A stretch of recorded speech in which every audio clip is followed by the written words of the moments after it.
Hi, hi, hi, hi, hi, hi, hi, hi, hi. I'm excited to be here today. Hi, hi, hi, everyone. Hi, everyone. Hi, everyone. Hello, hello, hello. Kenya, welcome to the Every March Network. We are all about the 5 E's: educate, Five E's. expose, entertain, evangelize, empower, and elevate. I am your friend, your sister, and your girl, Evelyn Marsh.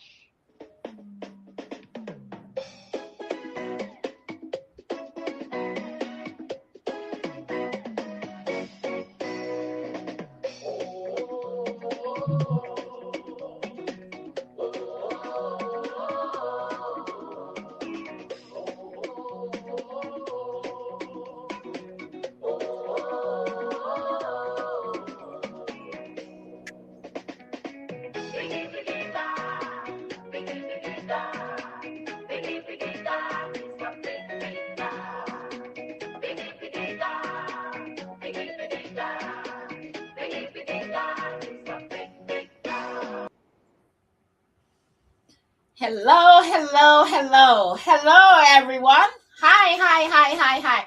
As you can see, I'm excited today. I don't know. I am very excited today. What a day. Oh my gracious, where do I start from? But it's going to be awesome. It's going to be wonderful. And I want to welcome you to the Evelyn Marsh Network. Of course, you know this is your girl, Evelyn Marsh. And so I want to wish you a happy and a blessed Sunday.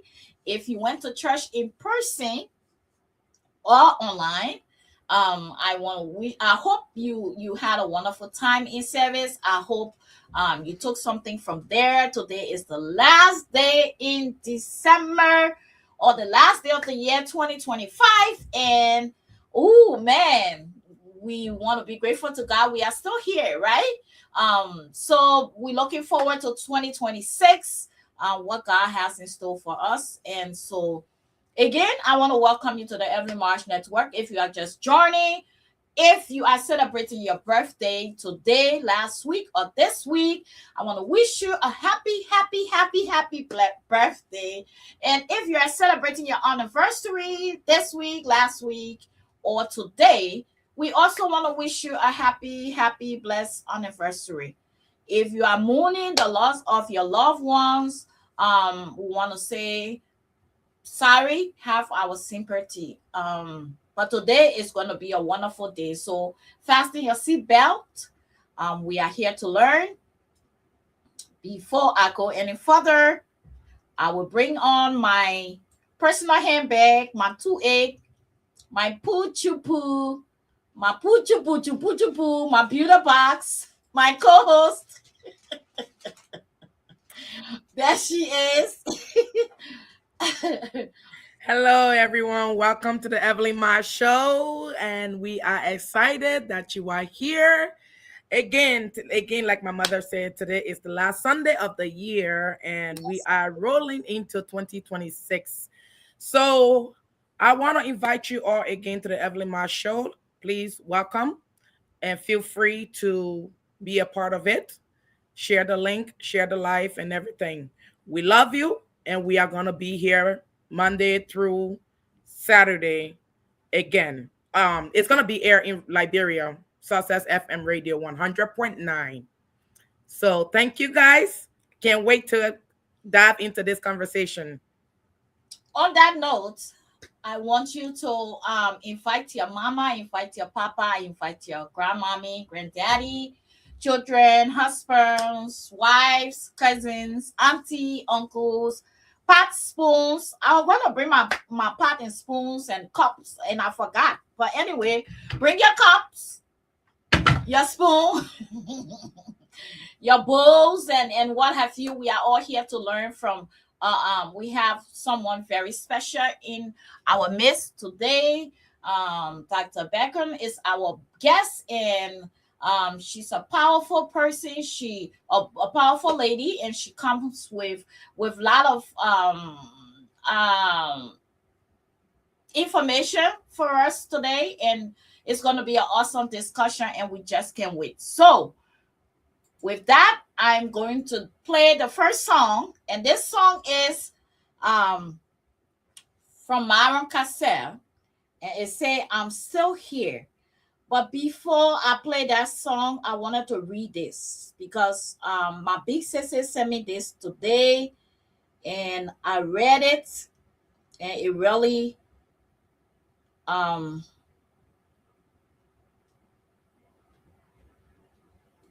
what is it? Where is it? I forgot.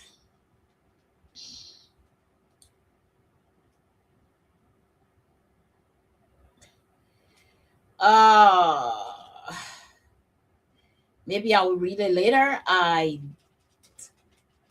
But I really want to read this before I start this song because it may be a blessing to you.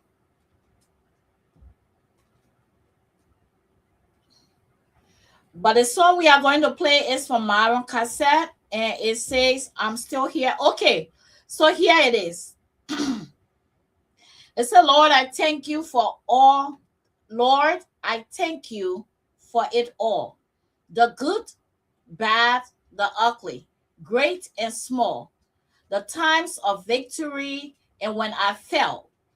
I am so grateful that I'm still standing tall. I thank you for my tears. The pain helped me overcome my fears.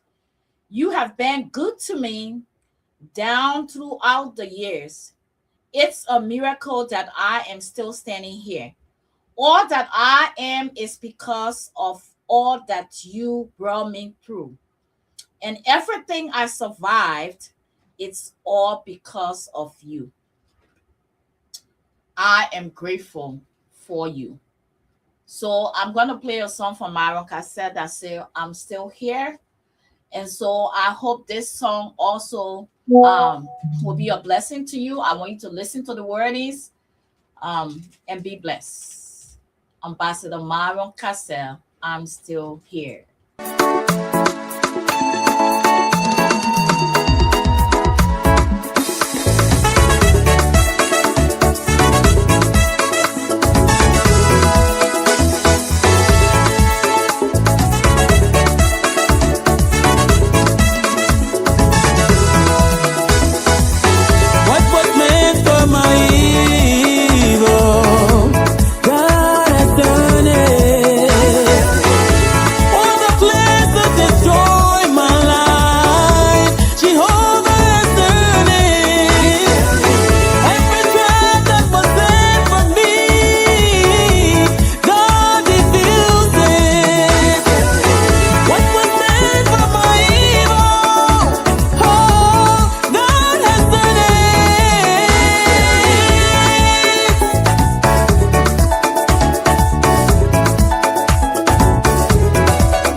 Destroy my life, but you fail to realize Jehovah God is jealously watching over my soul. I am secure. You said I will not survive in this life. Oh no. You vow that I will not succeed in anything I do. But the battle is not mine.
need of my flesh.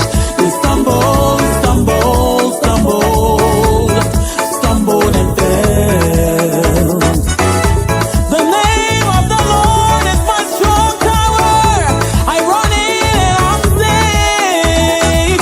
So I will bless the Lord at all times. His praise shall continually be in my mouth. All hell may break loose, but the name of the Lord is to be praised. I'm still here. Hey, I'm still here. I'm still here. Still praising my Maker. Jehovah, Jehovah, Jehovah, Jehovah, Jehovah. Nothing will separate me from my God.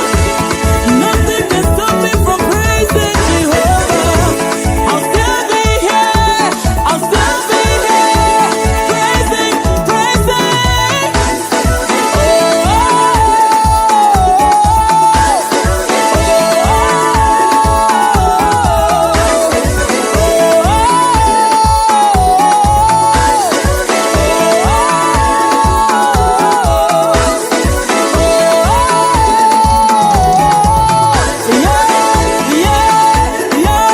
still here.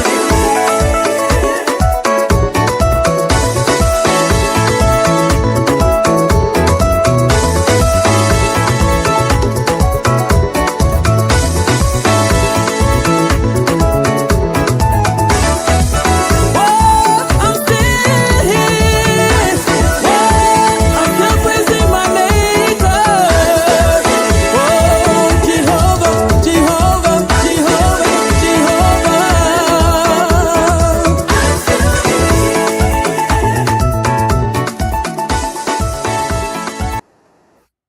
Oh man, I'm still here. I ain't going nowhere. I am still here. Today is the last Sunday in 2025, and we are here to just give God praise. Okay, on that note, I am going to bring on the man of the house, or the man for tonight. What how should I call it, man? Our one and only Doc. We want to call Doc. The doctor is relaxing. The man who can do all the men with me last Sunday. You say Evelyn you talk your kind of thing. But anyways, we want to welcome and we are his co-host tonight, and he's the host. But I have to do my little dancing, you know? Yeah, before we bring him on, I have to do my thing. So we're gonna bring on, in fact, you bring the man on. Bring the man on. Okay.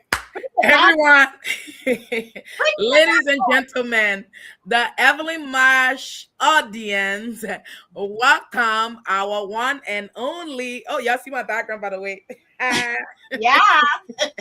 I love it. Welcome the one and only doctor that has been officially signed in to the Evelyn Marsh Network. Whether he like it or not. Let us welcome Dr. Sam G. Bond. For the man again. Oh, bring the man on. Go. Standing ovation, guys. All right. You got me. You know I'll come back. Jessica. I'm happy to be Jessica. here. Yeah, sorry. Like I heard, I'm trying to be between you two heard, here. I'm the The reason we are saying an official. hour here. Go on mute. Oh, uh, Hello. Sorry about that. Okay, am I on? Can you hear me? Yes. She All was right. talking to someone and she was not on mute, so I wanted her to go on mute. Sorry about that. Sure. Like you heard, I am a consultant on this show now, whether I like it or not. I like it. So I'm here. Today we Amen. will be talking about trauma, and we have a very special host. A special guest that will Mhm. be coming in today. and Minister Marsh and her handbag asked me to host tonight Yeah. because they wanted us to go in a little bit more deeper about the topic of trauma. So before we bring Dr. Berko on, I wanted to talk a little about trauma. What is trauma, right? So according to the DSM, which is the other name for the DSM is the Bible, psychiatric Bible. That's where we go to get all the information about anything psychiatric. It says trauma is a psychological, physical, or emotional response to an overwhelming event or situation that causes feelings of helplessness, fear, or terror, right? And so, with that definition in mind, you know that trauma means different thing to different people. Two people can experience the same thing, and one person walks out clean with no lingering concerns, and another person experiencing the same thing it gets post-traumatic stress syndrome. Mm-hmm. All right. So we define trauma, and we talk about um, the thing that differentiates how we respond to trauma is how well prepared we were or what kind of support that we have in place when trauma happens. So, for example, if falling from a tree was traumatic to you, but your mother was right there, came and hugged you and kissed you, you had support, you felt support, you know, you might still feel pain from the fall, but it's not going to be something post traumatic stress later on because you had good support, right? However, when something happens and a person does not have a good support system or they were not prepared to face that trauma, then they can get post-traumatic stress syndrome. Um, another thing I want to talk about before bringing Dr. Berko is what happens when people face traumatic events. You know, the bulk of our brain is up front here. The prefrontal cortex is where we make decisions, where we make executive and logical decisions. Well, when you are facing a traumatic event, the base of your brain, where the hippocampus and the pituitary gland is they call it the HPA axis. They take over decisions, right? So you are not thinking logically. The base of your brain and their only concern is that you survive. They're not thinking about what's right or what's wrong. They just want you to survive. So you guys have heard a lot about fight or flee, but those are not the only two things we can do. Like when you are facing those situations when the HPA axis take over in a traumatic event, you can fight or you can run, right? You flee. But some people freeze, right? They can neither fight or flee, they freeze. And some people faint, right? Some people black out, they faint. And then some people fawn. Now that one is where people throw their hands up in the air and instead of running or fighting, they decide to be good to the person. So it's like, okay, what you want, my man? What can I do for you so you don't harm me? They try to be good. So it's fight, flee, faint, freeze, or fawn. Those are the common responses we get when we are facing trauma. Now, in order to explain this thing further, we have a guest on tonight that has gone through traumatic experiences. but somebody that is resilient, that was able to use her traumatic experiences to get stronger. Like they say back home, what doesn't kill you make you stronger, right? But it's not so for everybody. There are some people, what doesn't kill them actually makes them sicker or weaker. Only resilient people get stronger. And we have one resilient woman tonight. And Uchupu, were you the one going to introduce Dr. Berko? I think you have done a great job. So without being said, we are Before you bring her on, please welcome those that are on here. And because when we bring her on, we want her we to just, flowing. We yeah, flowing. so Okay. recognize those that are on here, and then I'll bring her on. Yes, indeed.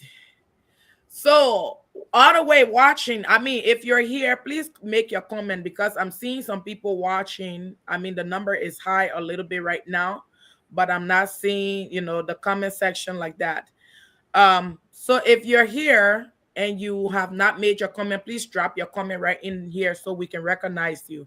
So we have our brother King Dixon all the way watching from Minnesota, Brooklyn Park. King, He's a here, I'm here watching.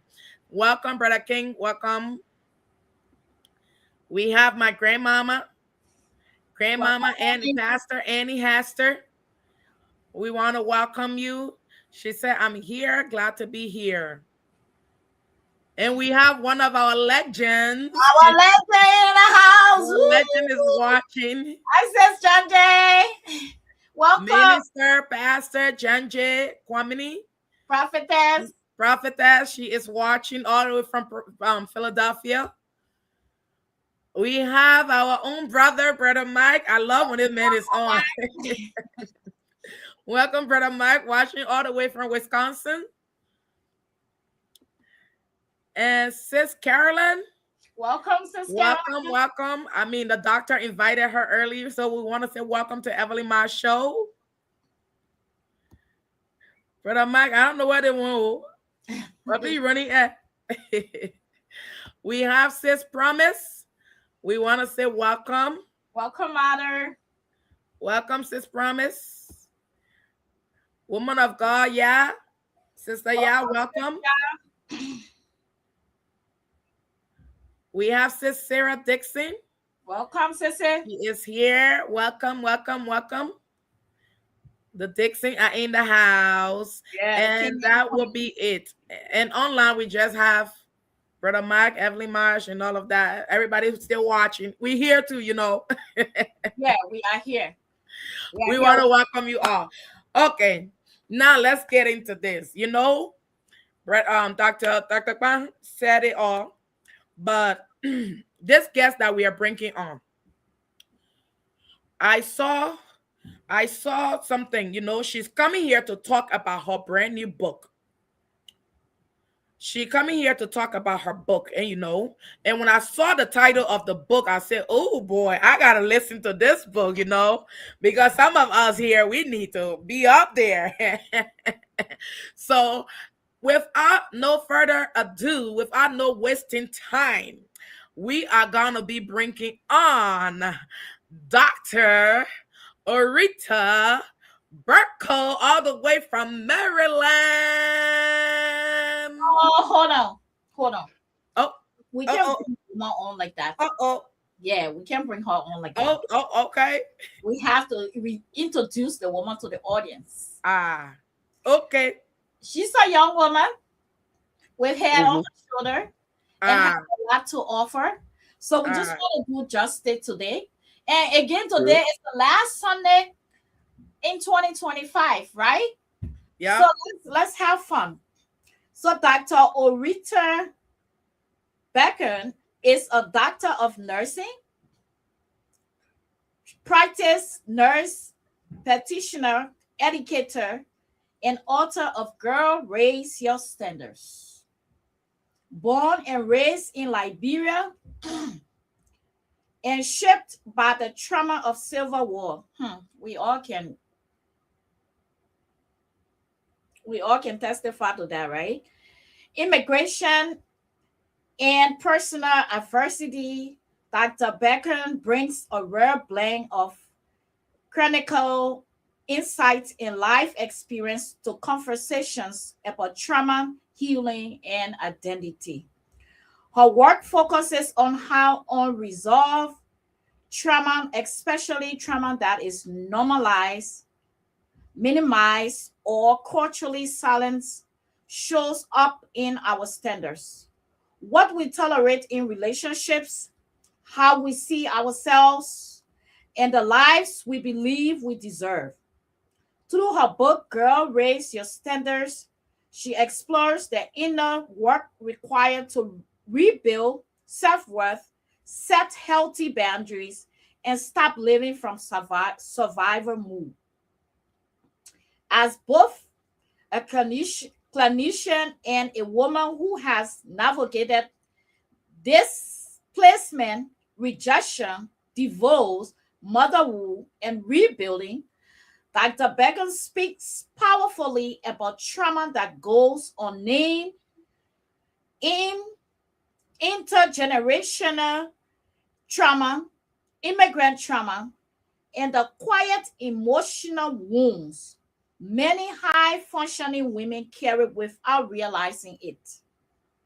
Her message is not about perfection, it is, it is about positivity, but about awareness, healing, and choosing to live with intention.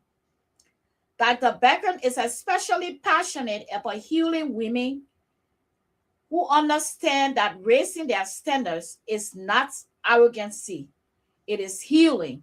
She brings depth, clarity, and compassion to conversations that challenge listeners to examine their patterns, reclaim their identity, and stop singing to survive. Ladies and gentlemen, Okay. boys and girls, Mm-hmm. and women, Children Yep. and babies. and babies, Pa- Papiers and Pikins. with a standing ovation, I, Evelyn Marsh, on behalf of the Evelyn Marsh Network, we are here to present to you the one and only speaker for today, the last Sunday in the year 2025, our darling and our lovely Dr. Berko. Very pretty lady, pretty with brain. Here she is. Welcome, Dr. Oretha Sogbie Welcome, welcome, Berko. welcome, welcome. Welcome. Thank you. welcome. Thank you, everyone. You guys can hear me good? Yes, we Yep. can. Okay, great. Oh, and I just wanted to add, they have said as a clinician and a woman, I want to add she's also a professor at a university and a mother. Oh, Lord. Add two more. Their hat is so wide. Oh man. So, Dr. Becker, please introduce. I mean, I think I've done a lot. You have. Mm-hmm. Yeah. You know, all habits die hard. That is horse there now. So, So, Dr. Berko, we want to welcome you to the Evelyn Mars Network. We are grateful that you accepted the invitation to come here today and tell us your story. We know you're a publisher and an author, um, but our topic has started on talking about trauma. And then we talk a little about resilience. That there are certain people that go through trauma, but they still come up ahead or they come up on top. Those people have certain skills or certain character that you yourself are now preaching to other women to get themselves to rise regardless of the circumstances they have been through or the one they found themselves in. We will give you the first few minutes to talk whatever you want to talk about, introduce yourself some more, or introduce your book. and then we will go into some questions.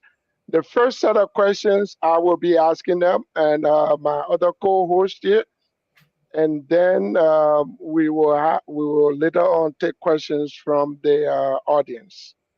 So you got first 2 minutes. It's open mic. You can say whatever it is you want to say.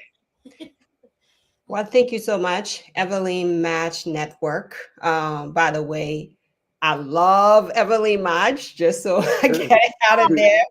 It's a blessing I have to introduce you. I know when I talk to you, well, my name is Oretha Sogbie Berko, by the way.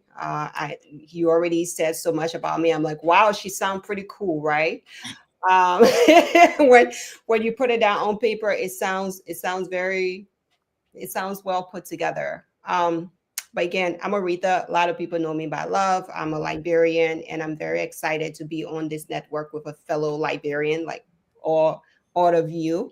I first got introduced to this program by Dr. Sam, and I just jumped right in because I love the topic you guys are talking about. I love the conversations, and it's so empowering and uplifting. It's not every podcast that I talk about mental health and its effect on our people, which is really the kind of conversation we need to be having as Liberians, because we all have been exposed to trauma in some form or another, especially from 1990 to present.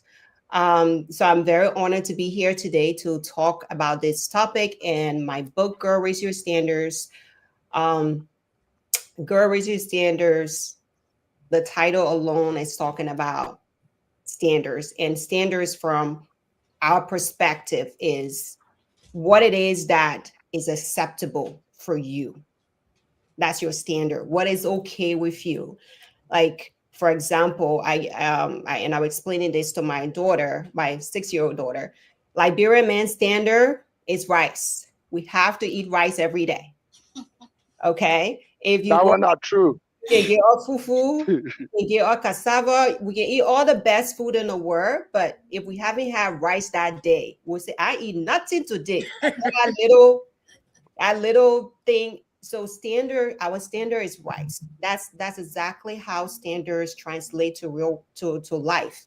What is your standard in relationship? What is your standards in your work, your career, your home? What's your standards in life? And what are those things that shape our standards? Because your standards are your expectation for yourself, and you cannot become what you cannot see.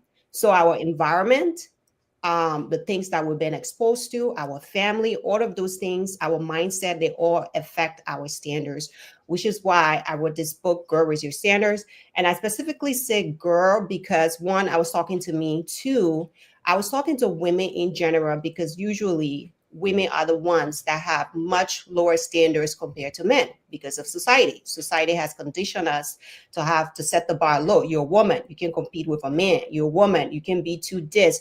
So we have much lower standards compared to men. But the book itself relates to anyone who have been through adversity, who have been through trauma, who have had limiting beliefs, who have faced rejection, low self-esteem, and how you can rebuild yourself from the inside out to start becoming the person that you want to be, to start becoming a person that you like.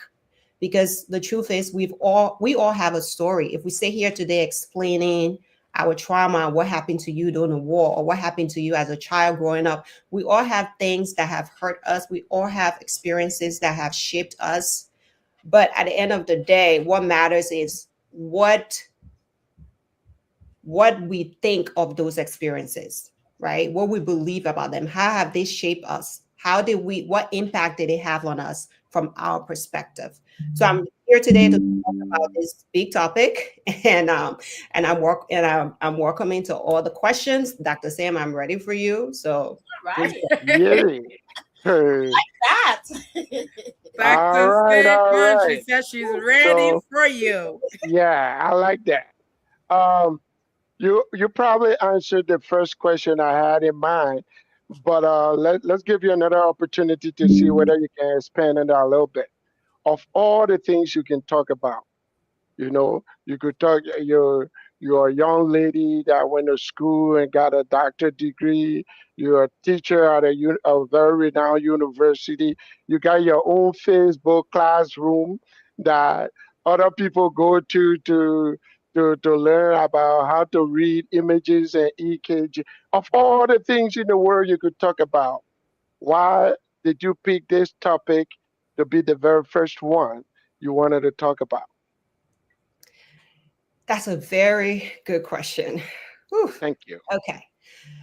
So I picked this topic because the Oretha that is here today, that is doing all of these things, if you had asked me 10 years ago if I would be able to do any of these things, I would tell you that you were crazy.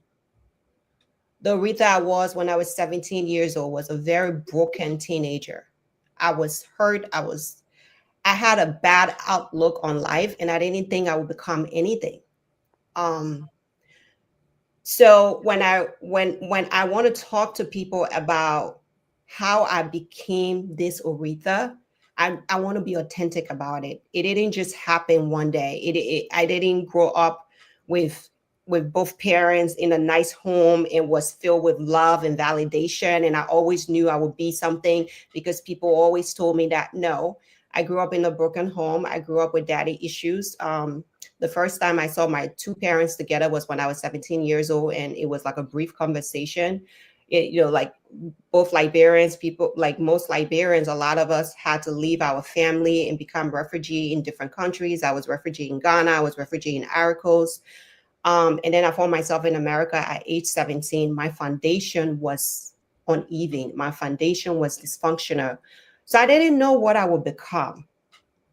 I just knew it was one step at a time, and I was in survival mode. So I like to talk about this part of me because that was what changed everything. When I started to change my mindset about my situation, because all of the things that happened to me it didn't disappear. It's still here. But the way I thought about it and the way I saw myself, how can I change this story where I take back my power? How can I, yes, terrible things happen to me, but what can I do within my power from now to become a better Oretha? Because people can do things to you, environment can shape you. By the end of the day, you have a say. And I wanted to be the driver of my own life. I wanted to be in the front row. So I had to take control of my life. And how did I do that? One, I started working one day at a time. And the first thing I had to change was my limiting beliefs, my mindset, the way I saw myself. Every time I try to do something, the first thing I say, well, who do you think you are? Like, come on, you're nothing. Like, you can't compare yourself with these American kids. There's no way you're going to learn computer. There's no way you're going to learn how to write. There's no way you're going to pass anatomy and physiology. I was standing in my own way, and I was always putting myself down. And I had to learn to change that. And the moment I started doing that, I started taking small steps, and small steps started growing incrementally. And next thing you know, I was a nursing assistant, and then I was a med tech, and then I was a licensed practical nurse, and then I was a RN, and then I was a BSN, and then I was a master's, and then I was a DMP. It didn't happen one day, and every step of the way, I was in my own way.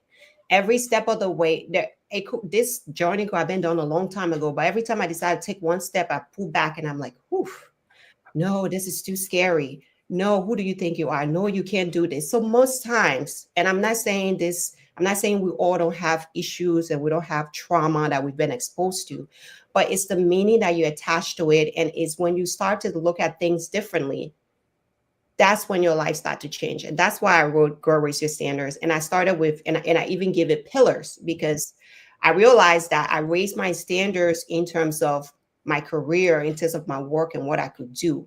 But then after I reached the pinnacle of that, I realized that there was still some parts that was broken, which is why there's a pillar to my book, but I'm sure we'll come back to that. So yeah, it starts with how you see yourself, your identity. What identity have you assigned to you? And is that identity shaping your life for the better? I had to change it from the girl of rejection. I had to change it from the refugee. I had to change it from the sorrowful story and take back my identity. I'm an ordinary woman who do extraordinary things. That was the story I assigned to me. And my life started to change differently. And I started to take more steps for the better. And that's the story I want people to remember when you think of Oretha or when you think about yourself. How can you move from one point to another? Because you may not be my story. Maybe academic is not your thing, but what can you do with what you have? What's your identity that you're holding on to? Do you need to let it go? Do you need to embrace it in order to become that person that you were always meant to be? Nice. Thank you. Thank you. That was very insightful. Now was there like a light bulb movement that said, hey, this is what I want to be like when you went to become a BSN, did you have in the back of your head, I'm going to go step by step and still make it to the DNP? Or were you just taking it like setting one goal, like when you went to BSN, you were just going to be a nurse. And then when you got there, before you saw the next pillar or the next step, or did you plan it from the beginning, like you were going to go all the way to the top? That's another good question. No, I did not plan it. As a matter of fact, I didn't plan to go to BSN at all.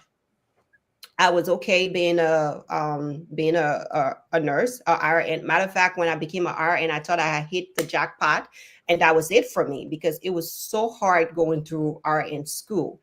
And when I say so hard, I worked as a nursing assistant 3 to 11, so I had to go to school in the morning and then rush back to go to my 3 to 11 job 5 days a week. So navigating the two was hard. And I'm sure a lot of people watching this know what I'm talking about. It's not easy to be supporting yourself. I'm not no parents, no, just you supporting yourself. My rent was $890 at a time. So I had to decide how I'm going to get that $890 aside by the end of the month, how I'm going to pay my internet bill, how I'm going to put my cell phone bill. All of those things I had to decide, and what day I'm going to do my overtime while trying to pass nursing school. So no, I was not thinking futuristic. I was in survivor mode. And it was about how can I get from today to tomorrow and finish this program. And by the time I finished my BSN, my RN, I was super excited. I went to work in a hospital. I actually talk about this in my book. It was a position I came up that I was already doing. I was working as a charge nurse, and they had this position for clinical director, and I was already doing the job. So my manager urged me to apply for it. And when I applied for the job, they was like, you need a BSN. And I'm like, oh, okay. They're like, well, we can give it to you momentarily, but you will have to enroll in a BSN program. So that was when I'm like, great. So I went and enrolled in a BSN program. And they promised they were going to pay for it and they were going to give me the job. And even with all of that cushion, even with all that support, the moment I started the program, my first class was nursing research. And they told me to write a literature review and cite 10 papers. I froze. I'm like, I can't do this. Man. And I was supposed to go look on the computer and find, you have to find the keywords that relate to the paper. You find all of that first, and then you have to find the articles in the last 5 years. I didn't even know how to search on the one word. And I said, no, I can't do this. I drop out of class. And I told them I can't take their job. I gave back the position.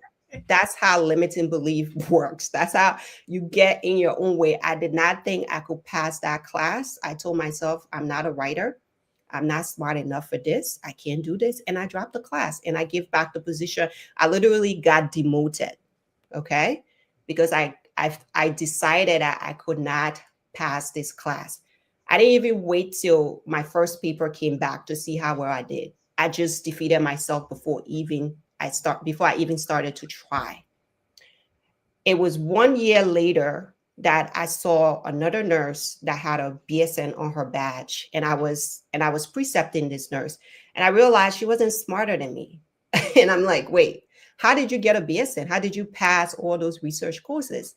And she said, well, it was hard, but I kept on trying. Someday I got a C, someday I got a D, but I kept on showing up and I kept on doing the work. And eventually I got better and I graduated with a B.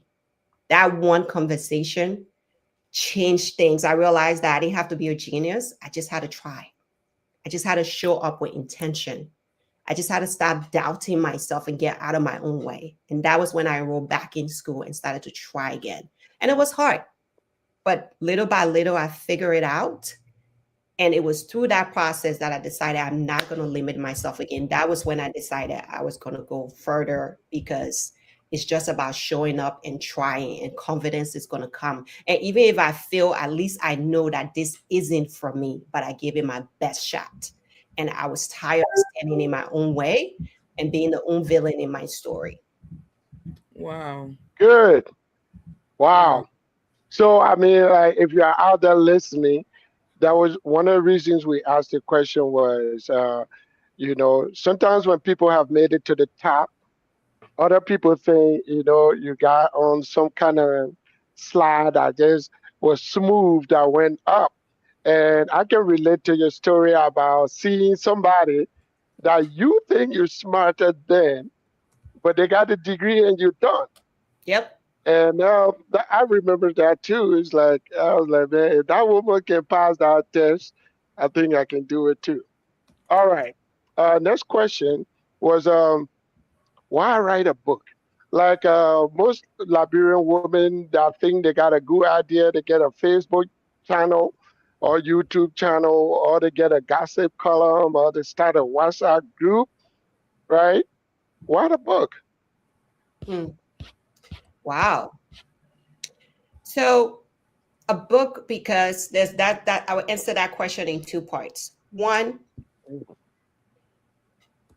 I decided to write a book 4 years ago, when I went through a deep period of depression. For the first time in my life, I got depressed.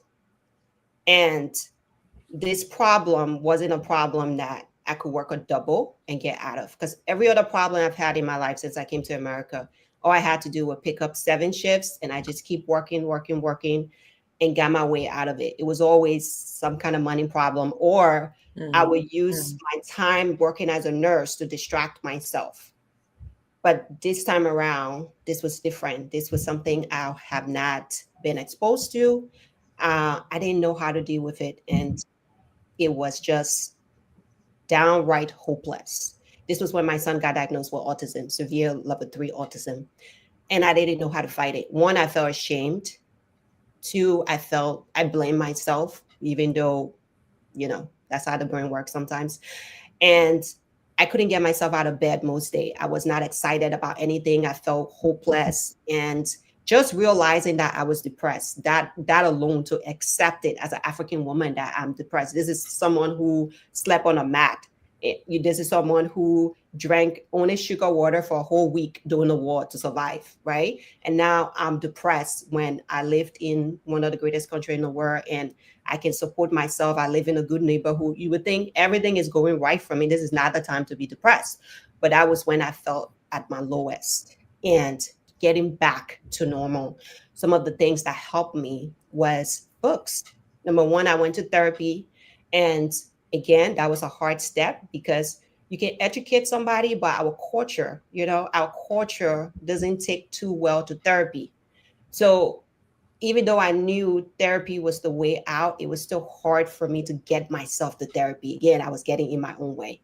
So I finally made it to therapy. And then I started to work through the issue. And I realized that there were so many other things, that my blueprint wasn't matching my reality. And that was some of the reason I was distressed. And when I say blueprint, your blueprint is your expectation. When you say, I'm going to be married by age 30, I'm going to have 2 children by the time I'm 35, I'm going to have a house by the time I'm 35. And then you're 35 and there's no boyfriend inside, there's no house, there's no nothing. And you start to feel this uneasiness. You start to feel this pain, because this is not the life that you expected. This is not the life that you planned. And that's when depression starts to seep in, because your expectation is not meeting that reality. It's not meeting your blueprint.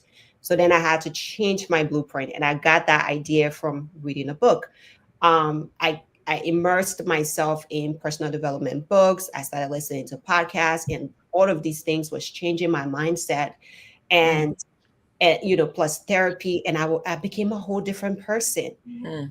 And I had to share that knowledge. I had to share that story in the best way. And I said, if I get through this, I'm going to write a book about it. And that was how we got to Girl Raise Your Standards. And that's when I started talking about identity and self-worth and boundaries and confidence and purpose, especially purpose. How to find that power to endure during the difficult times, moments when you feel like giving up. How do you get yourself back up and say, I'm going to try again? And then I talk about boundaries. How do you enforce your inner boundary, that commitment, that Hey, discipline to we're gonna come to that. We're gonna come to that. Slow down, slow down, okay. slow down. All All right. right. So that was All right. why I wrote the book, two-part. Well, thank you. Somebody asked me yesterday when I was telling them how excited I was for the show today, and they said, "So what's up with the Oretha woman? Why you want to talk to her so bad?" And after all the accolades and stuff, I say one of the things I wanted that show to be on tomorrow is like Orita is up and out front about her issues that she's facing. A lot of people are here going through stuff that we got solutions for, but they are too ashamed or they for some reason they don't seek help. They don't want to admit that they have a problem. So Yeah. I noticed immediately when you said tonight you had depression, right? And it's one of those things that Liberians will not admit to. Most Liberians is depressed. Why depressed for? You get 24-hour electricity, running water. Why are you depressed? Yeah. Get up and go, right? You just got to prep yourself up. They don't want to admit that there's clinical depression. Hmm. They say, okay, you had a child that was autistic, right? It's like some people have that. I treated one family in North Minneapolis where the child was in their house for 3 years without coming outside because the mom was ashamed that the neighbors would find out the child was autistic, right? So it's like these things are not things that you went and shop for and you got, but when it becomes your portion, then you got to seek help where there's help. You Yeah. say you went to therapy. I've been trying to talk to Puchu Poo here to come to therapy, and she's still wasting time, but it's a good thing, right? So that's why we got you on here tonight. Now, since you were so eager to talk about the pillars, let's get to that. Your book has about 5 pillars: identity, self worth, boundaries, confidence, and purpose. First, I want to know why you thought those were the main 5 things about racial standards, and in what order um, does a person experience them? Do they come usually stepwise, or does it come in a willy nilly?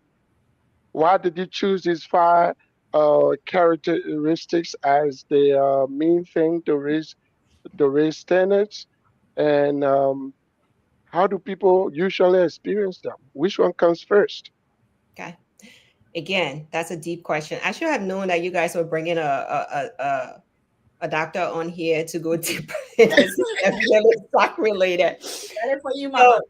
okay. That So was a setup. yes, it was. So to answer that question, it was I was looking at standards from a psychological standpoint. So I did a lot of research, psychology, and then I look at it socially, and then I look at it biblically. So it's three theoretical framework. First, what are things that when we talk about standards, we're talking about our expectation, how we see ourselves in life, or the things that we think we deserve. So I had to I had to step back and research what are those things that affect our standards, what makes us think we deserve this. And then it went on to our environment, our early beginning. I came across attachment theories. That was from the psych perspective. And then I went back to the Bible and it was about our identity in Christ. And then I went to nursing and talk about that holistic well-being. And all of those research came out to these 5 resounding things.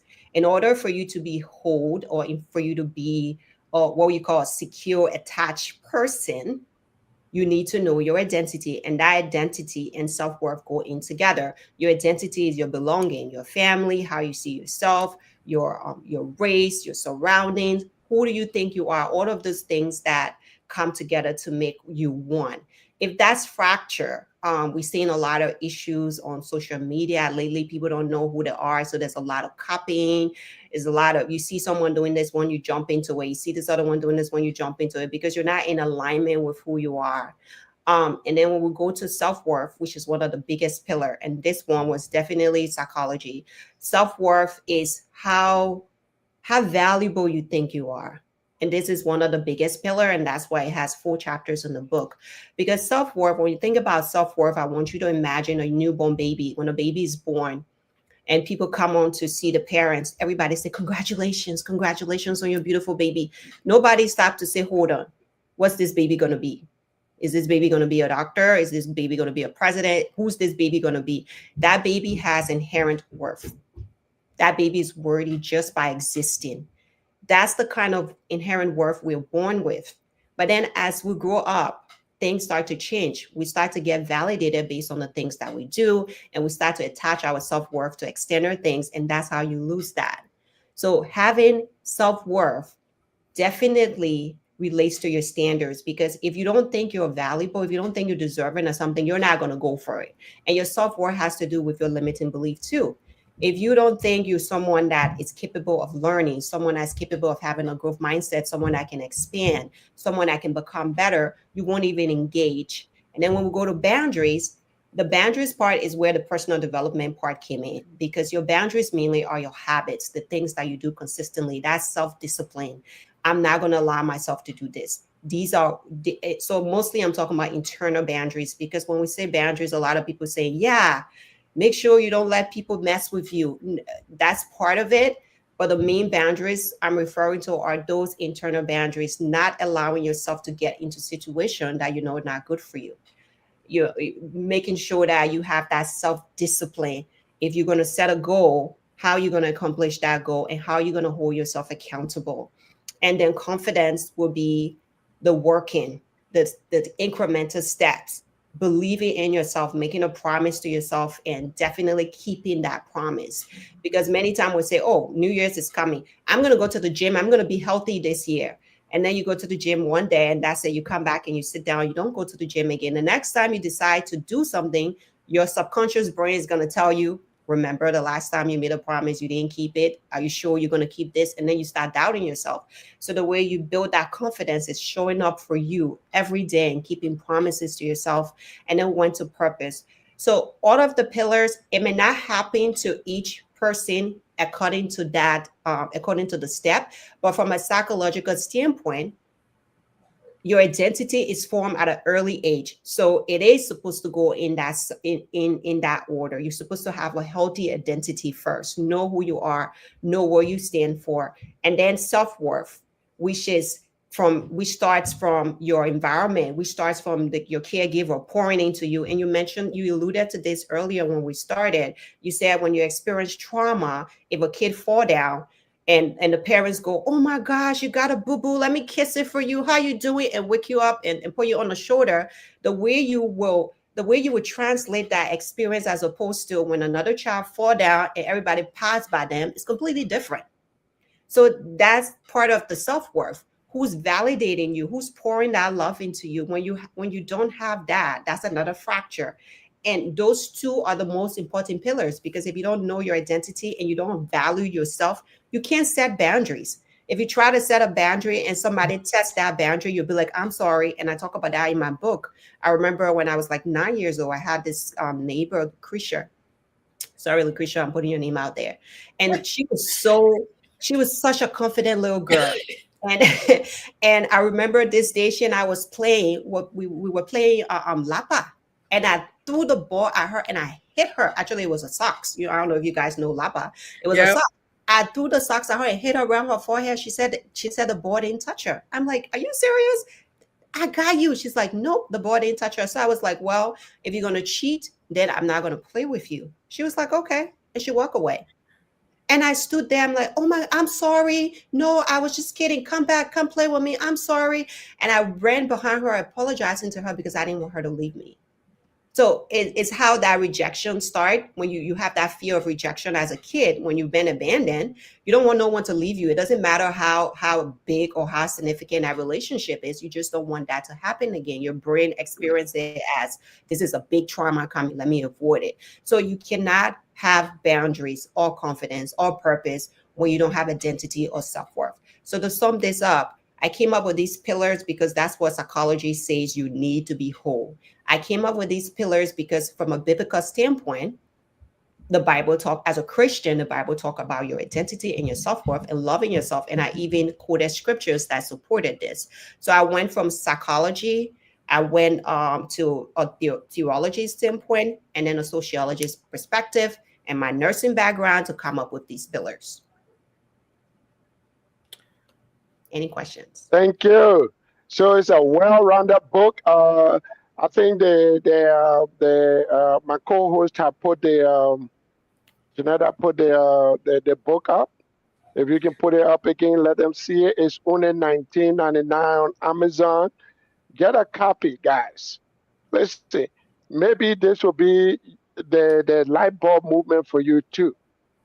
You know, it's one thing sometimes reading a book by people you don't know, and it's one thing reading a book written by somebody that has been there, done that, and they come from Liberia, you know. So Mhm. check it out and let Dr. Berko know what you learned from it, if you did learn something. Now back to you, Dr. Berko. Right. Um, Before I move to a different question, you talk about these adverse childhood experiences, which to most people actually limits a person in adulthood. So, what was it in you? What have you found that was in you that, regardless of these adverse childhood experiences, you still came out stronger, you still came out more determined, and from all works of, let's say, from all explanation, how do you come out successful regardless of these adverse childhood experiences? You know, again, you should do more interviews. This is a very insightful question. Um, so I and I will answer that.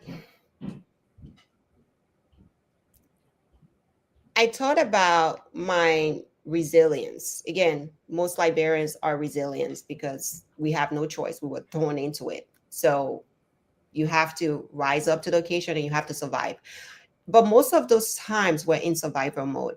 My early teenage years up to adulthood, I was just making it. I was showing up because I couldn't give up. I had to rely on myself. So the first thing that I did was I forgave myself for the experiences that I had, Mm, and then I took mm, accountability for my life moving forward.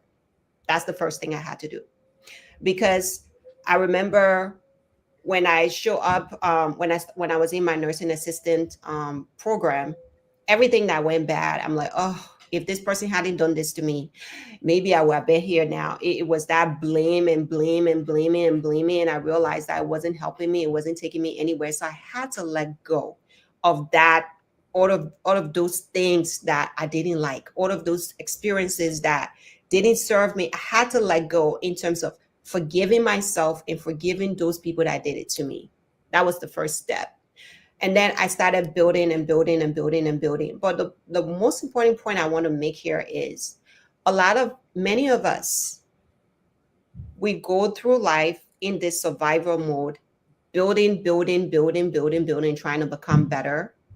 But we're still lacking in self worth. we're still lacking in our identity. We're still lacking in our boundary, and we just keep compensating and compensating and compensating. And that's why I was so intentional about talking about the pillars. Because yes, I had resilience, but I still had limiting belief. Yes, I had resilience and I was hardworking, but my mindset was still, I was still putting myself in my own way. I wasn't thinking ahead. I wasn't thinking from someone that had emotional intelligence. I had to rebuild that. In order for you to have emotional intelligence, you have to be master of self. So you have to author yourself. What are those things that are triggering you? Right? I found out I was getting constantly triggered in the workplace. If someone says something, I took it as a personal attack. If I got a criticism, if I go into you know how you do a yearly review and the manager say, okay, Rita, you're doing great Mm-hmm. in 1, 2, 3, 4. That one thing that they tell me I'm not doing good in, that's what I'm going to think about for the next 2 weeks. And I'm going to punish myself and I'm going to feel Mm-hmm. bad. So, how to be emotionally regulated from the inside. So, this is not just about external success. Raising your standards is about internal success, because I realized that even though I was working hard towards external success, I was still self sabotaging because one, I didn't feel good enough. Two, I needed that external validation. I needed my manager to see that I was doing a good job, and every little criticism threw me off. I needed people to like me. It was that people pleasing thing. Because again, I still had that fear of rejection. So, doing the inner work so that your internal environment can match your external environment, because this is how you are going to lose it. And this is how you're going to self sabotage. And I talk about this all the time. You'll see people that are quote unquote successful, and then and then you hear some of the things you're doing, or you hear the way they talk or the way they treat people, and you say to yourself, this person is not whole. You're still coming from that trauma response. You're still coming from that survival response. So we need to look at success in a whole different way. It's not about how much money you make or how much degrees and accolades you have. Some of us are still broken, and you have to do that inner work in order to show up and find that power in vulnerability. That was one of the things I learned through this process, how to be vulnerable. And you talk about this earlier. How do I come out and talk about my problem? Because if you can't be human, and talk about the situations that you're going through, people can't relate to you.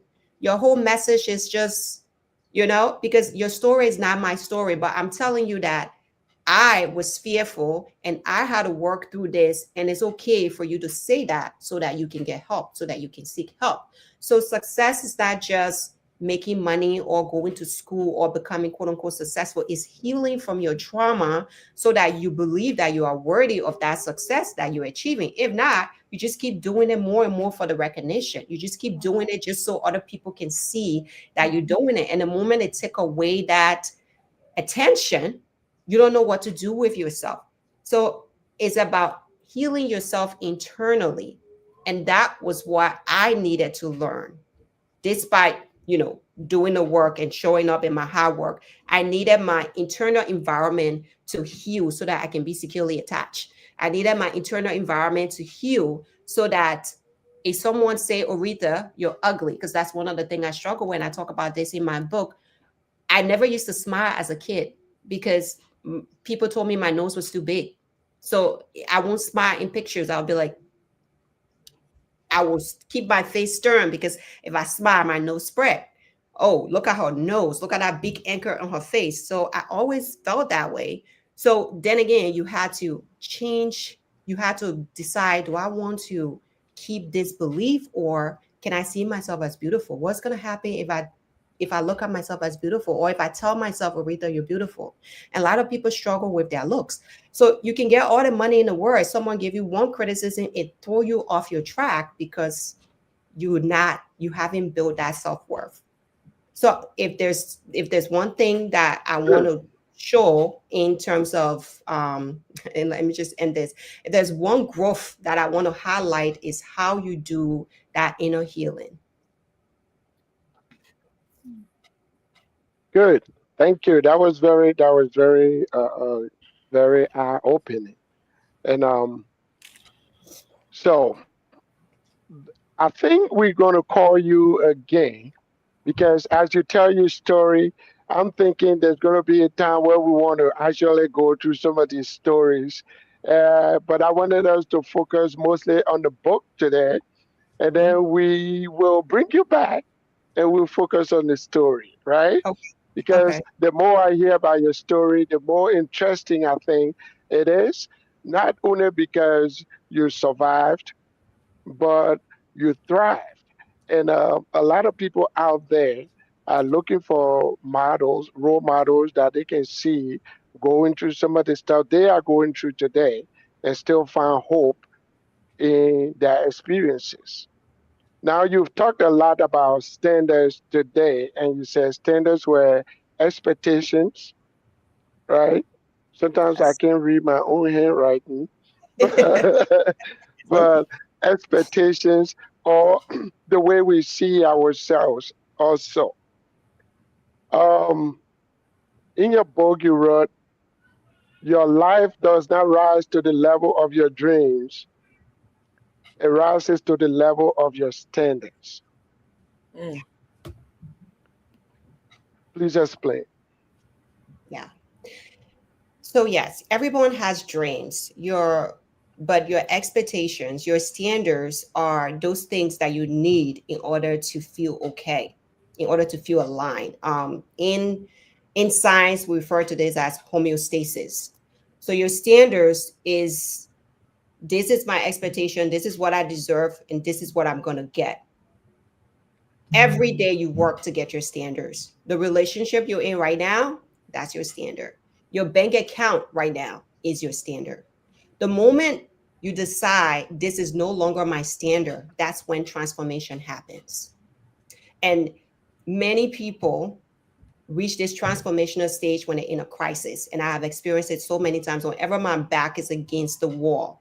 And you're like, okay, you either going to full or you're going to take a new direction, and that's where you decide I am going to raise my standards. You Most people have dreams but they will never reach their dreams, but we always get our standards. So in order for you to reach your dreams, you have to have high standards to get you to your dreams, because your standards are the day-to-day decisions you make every day. It's the small incremental steps that you're taking to reach you towards your dreams.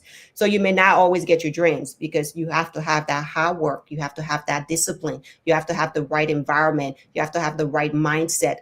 All of those things have to be in alignment in order for you to reach your dreams. But your standards, that's totally up to you. That's totally up to the day-to-day work that you do Good. and knowing that this is what is deserving of me. That's why I said that. Hmm. Great, great. Thank you. Thank you. Before we start taking audience questions, Janetta, you can line them up. We'll be coming to you next for the audience questions.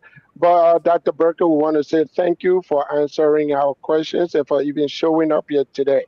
Now, with all your studies and research you've done in the Liberian community or other communities, um, what have you found as an effective way to teach or to pass knowledge from experts to the common person, like the five pillars you have now? How can what have you found to be the best way that we can teach our people, especially the women? Okay. Well, what I found is motivation. What motivates people? Um, and motivation is, well, it's a matter of perspective, but there's three things you need in order to motivate someone or for someone to feel motivated. Number one, experience. You have to take into account their experiences before you can motivate them. So if I'm telling somebody, hey, go ahead and raise your standards, what experience have this person had? Who am I talking to? Am I talking to someone that live in the village that never been to the classroom? Am I talking to someone that lived in Liberia that have limited opportunities? Or am I talking to somebody in America? The different experience that they have, you have to look at it from that point of view before you say I'm going to motivate this person or I'm going to get you to do this. Also, you have to look at what's in it for them. So be relatable and be authentic. So if I'm, for example, me on here today, I'm not going to be talking about how to get your DMP or how to get it. You have to know, meet people where they are. That's how you can change them, and that's how you can help motivate them. Where are you, and what is most important to you from your perspective?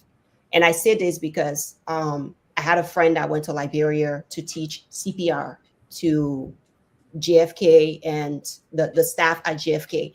Over here, we know that CPR saves life. We know that CPR is an intervention you do so that you can revive someone when they pass out or they had a heart attack. So we understand the value here, but this person went to Liberia and tried to teach this, and the staff weren't really as enthusiastic as they expected. Actually, they even asked the person to pay them to attend the class. And this person got very discouraged. She's like, I came all the way here. I spent so much money. Do you know how much I spent in order to be a CPR instructor? And I bring all the resources to you to give you this knowledge, and you're asking me to pay you to attend the class, right? For you. That sounds discouraging. But if you look at it from that perspective and from that experience, they're getting paid $125 a month.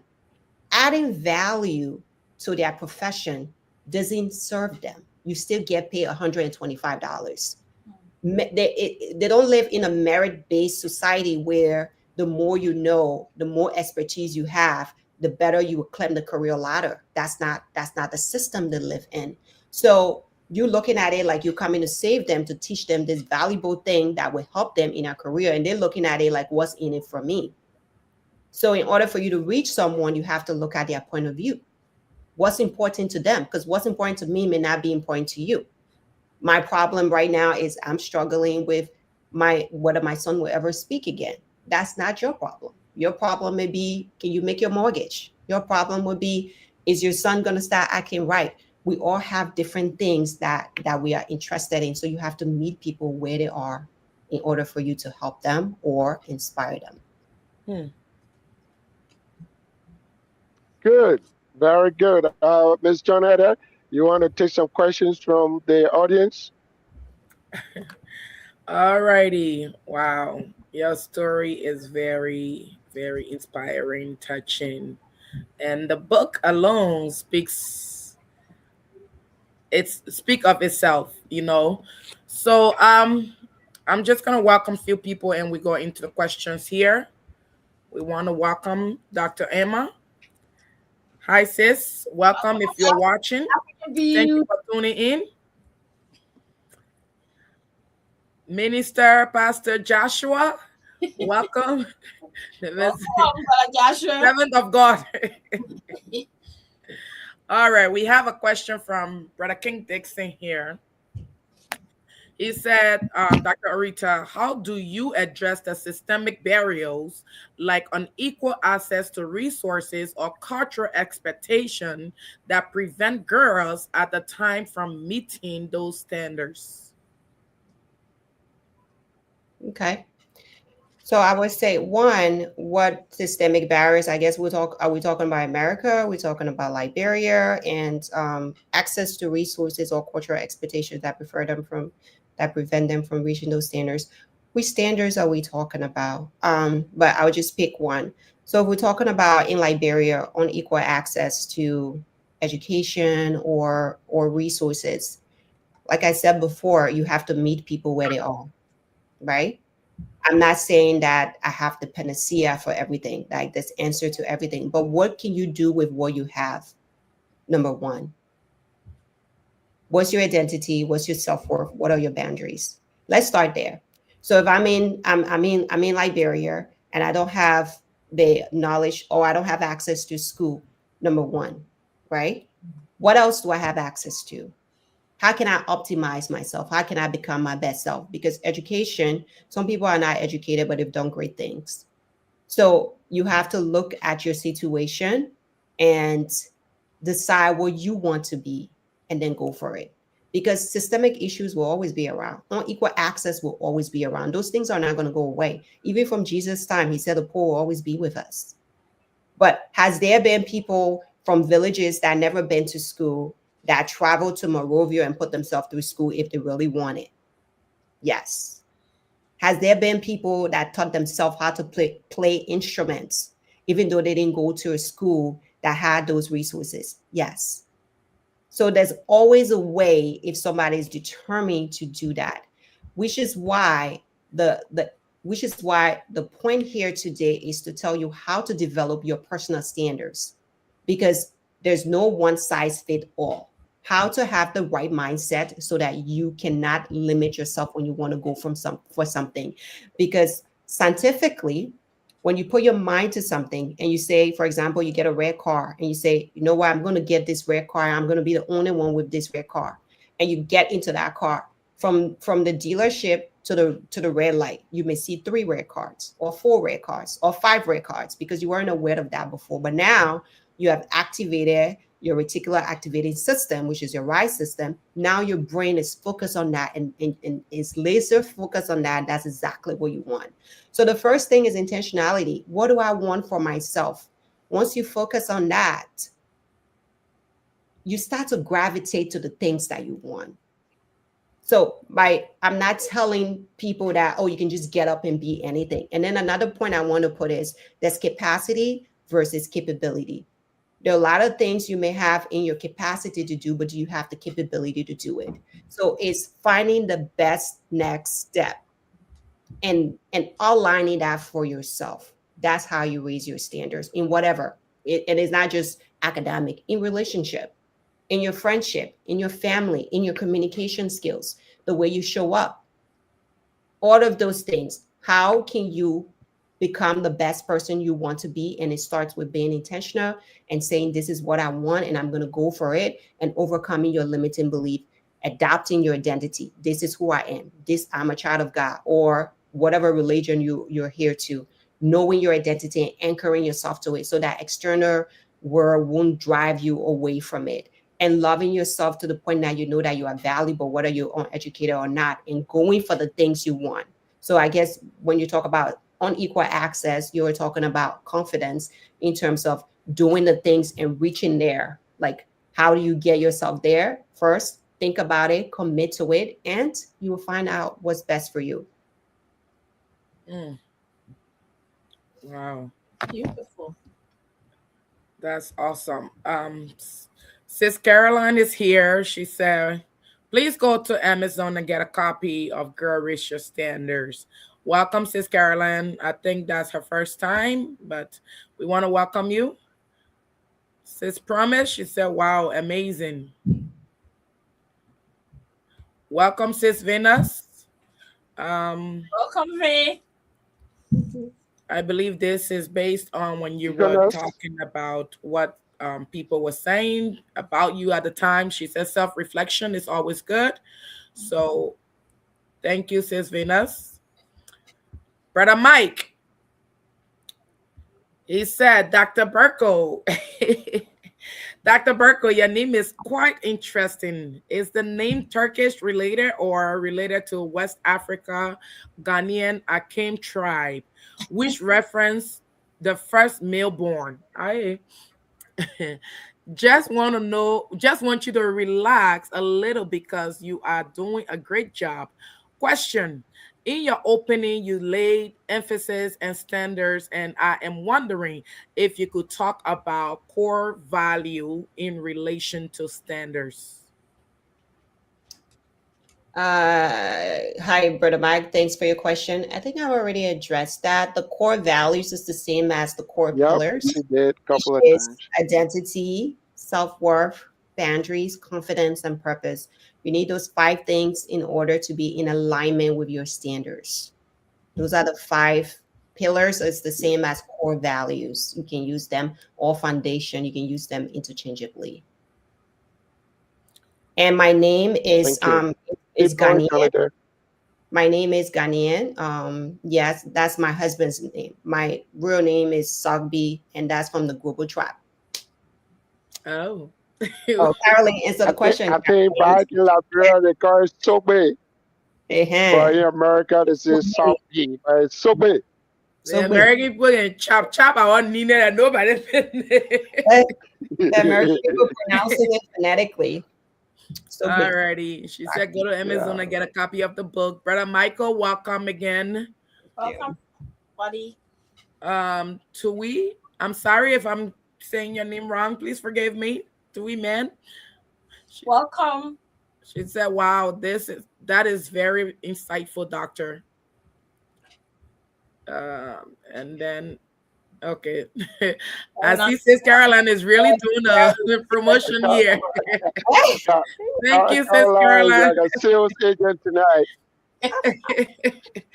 Brother Mike again, he said, Dr. Berko, what are self exploitation for identifying trauma persons, and what are physical and emotional symptoms relevant to the African society? Okay. So I think I covered this, but I will explain it again. Trauma response. So trauma response is when we are reacting to experiences that we had, and a lot of us do it by compensating. We don't even know. I didn't even know I had a trauma response until I start to go through my period of self-reflection. And I'll give you a story that I talk about in the book. This was 2009.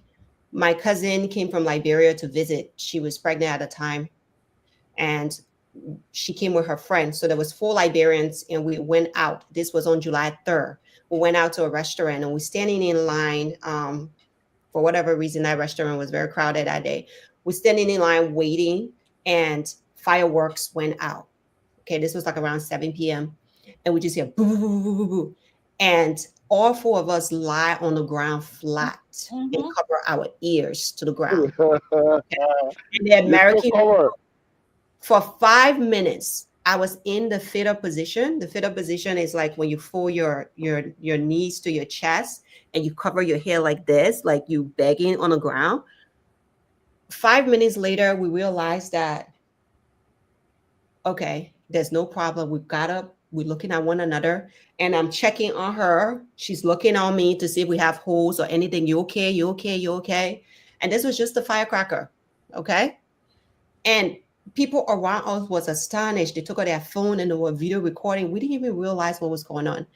And I said, oh my God, I have PTSD. I did not know. Yeah. That's a trauma response when something happened and you revert to that time, take you back to that time where you felt your life was threatened, or you were in danger, or you felt unsafe. And sometimes it show up slightly, different. It show up subtly. And I talk about fear of rejection. I talk about accepting things that is not worthy of you, but you take it because what else are you going to do? Right? So our trauma response sometimes can show up as you don't know how to talk to people. You just rude and abrasive. If someone criticizes you, you just go out on them. That's unhealed trauma manifesting. Some of us try to do it by shutting down. Some of us cope by being just defensive all the time. Some of us cope by staying in our own shadow and not affiliating with and not associating with other people.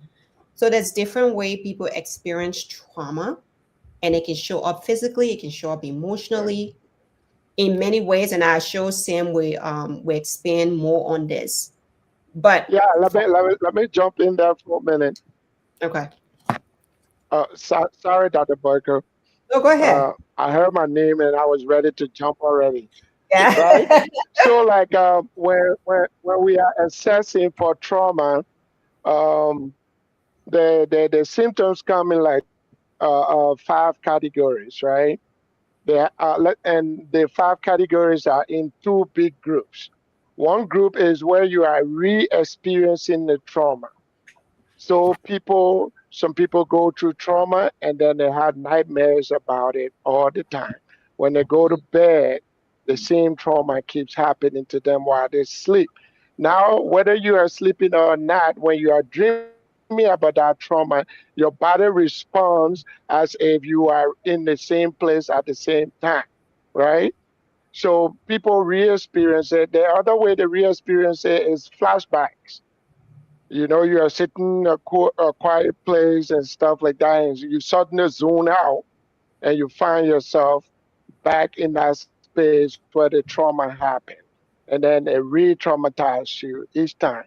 So this group is re-experiencing the trauma. There's another group that their response is behavioral. Um, some people avoid triggers, right?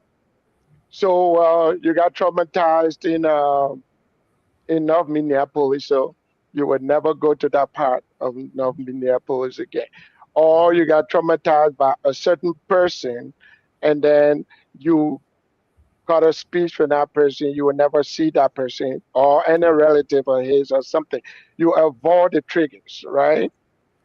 And other people, trauma response is hypervigilance. You think, say that the trauma is going to happen again, so you are always looking over your shoulder.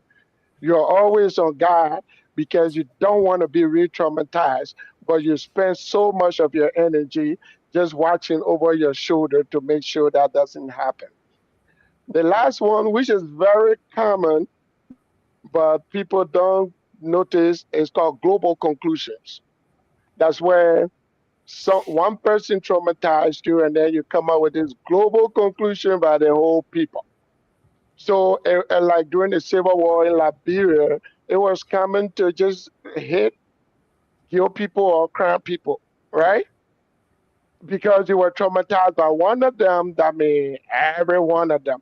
Here in America, here, it might be a Mexican or a Somali person, and one of them traumatized you or offended you, and you come up with a global conclusion that everybody from there. That's also a trauma response. Sometimes some people say all men are dogs, right? Because they had one man that was a dog, then they say all men are dogs, right? So that's Yeah. also a trauma response. So who asked the question, Mike? Those are common That was symptoms Brother if a Mike. person was traumatized in the past, and these things are going on in your life today. That means whatever trauma happened to you in the past is still following you, right? So your body is still responding, your brain is still responding to this trauma. If you are dreaming about it, if you're having flashbacks about it, if you are changing your schedule or your movements or your plans just because you want to avoid certain people or certain things, or if you still have the global conclusion about certain people or certain gender just because you were impacted by one person from that group, you are still being affected by the trauma that happened to you. Alrighty. So just to piggyback on that, he just talked about the obvious trauma, and I was hoping you were going to highlight on the subtle ones, not just the big Yeah. scary one that we experience in the war or seeing someone kill, stuff like that. But what about the invisible one? What about the emotional abuse, um, the disrespect, abandonment, fear, hunger, food insecurity? All of those things are Yep. trauma. And Yep. those are the invisible Yep. ones. Those are the ones that show up and really affect us because most Liberians have experienced the war. Yeah, we've all experienced that. But what about the other sort of ones? Like the way our parents used to insult you, will not be Yep. nothing. You'll be you good for nothing, child. Nothing will come from out of you. You look this way, you look that way. The worst people say to you, those invisible wounds, those are the ones that stay because you Useless. don't even know it's buried there in your subconscious. But every time you try to rise above, it remind you, remember your grandma said you'll not be nothing. Remember this, remember that. And it shows up in our relationships. It shows up in the way we communicate. It Yep. shows up at work. So that's the one I was hoping we could highlight more, not just the obvious Yep. one, the one that you didn't even know was there. And you're wondering why you have trust issues in relationship. You're wondering why you can't form attachment. You're wondering why you don't trust this person, but you always have trust issue. You always Yep. have rejection problem. You always Yes. have this, you always have self-doubt, and you're waiting for that man to come and love you because you don't love yourself. Yeah. So how does it translate? How those subtle trauma translate into our life? And that's the deep dive I'm hoping we can Yeah. all reflect on and Right. self-reflect. Alrighty. And another way it can show up too is the kind of friends you keep, right? The kind of relationship that you develop. You see certain people move from one abusive relationship into another abusive one, into another abusive one, because they are attracted to that in their like their self identity and their self worth is kind of aligned to those type of person as well, and the trauma is still following them. Like you Yeah. say, those emotional trauma. If there were violence, there's a whole category of trauma called adverse childhood experiences. Like if a person experiences any of these things from birth all the way to 17, the record shows that even there are infants, like people that were brand new babies, right? When trauma happened, as you grow up, there are certain people that react to certain things, and they will tell you, I don't know why I react that way, right? Mm.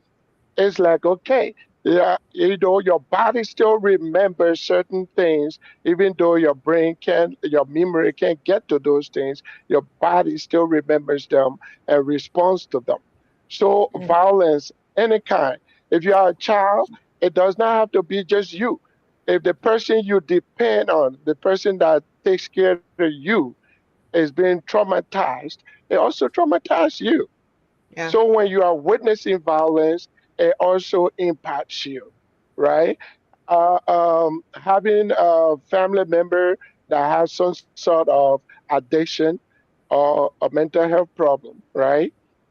Because guess what? If one of your parents is addicted to even alcohol, they're gonna be drunk a good portion of the time, and of course, when they are drunk, they're not going to do their parental duties, right? Yeah. If you grew up with people you can't trust, people who say, "Oh, I'll come on Friday," but you never see them. People who say, "Oh, I'll buy you a bicycle," but they never do. Yeah. People who say, right? And then you grow up and you have those kind of issues about believing people, right? Or when you get abused by somebody you trusted, then you have trust issue as well, where you're like, okay, if I let my guard down, that person is going to abuse me. So then you go through life with your guard up, and Hmm. it impedes your ability to be the best you can be. Yeah. So trauma is out there, and I like how Dr. Berko, I said earlier, she saw therapy. Sometimes you can see when you are right in the middle of the thing. Sometimes you can't see it. Yeah. You go to talk to somebody else, and they're like, "You don't see it? It's so obvious." But you can't see it because this is what you have considered normal all this time. Hmm. And then you go to talk to somebody else, and they say, "Man, that ain't normal," right? And then Mm. boom, the light bulb comes on, Yeah. right? So sometimes we attract what we believe. And like Hmm. Dr. Berko was saying earlier, when you grow up with that, or when you have experienced enough disappointments and frustration, and your belief system is kind of trampled upon, then you set your goals low because you don't want to be the one that disappoint yourself. So you don't set your bar high, since you know everything you know is about disappointment, right? But those are things that people need to just go and talk to somebody sometimes and say, listen, here's what I'm thinking. Is there something wrong with the way I think about this thing or the way I see this thing? There's a question on there. Yep. This is from Brother Mike again. He said, "Can people forget that they experienced trauma and later remember it?" Please comment on that. Yeah, I think that's a Yes, clinical people trait. can.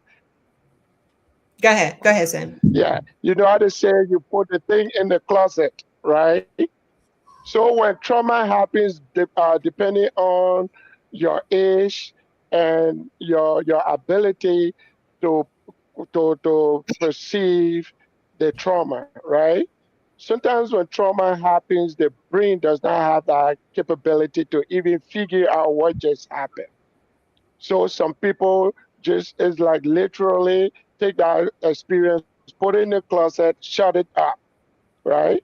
And don't want to process it.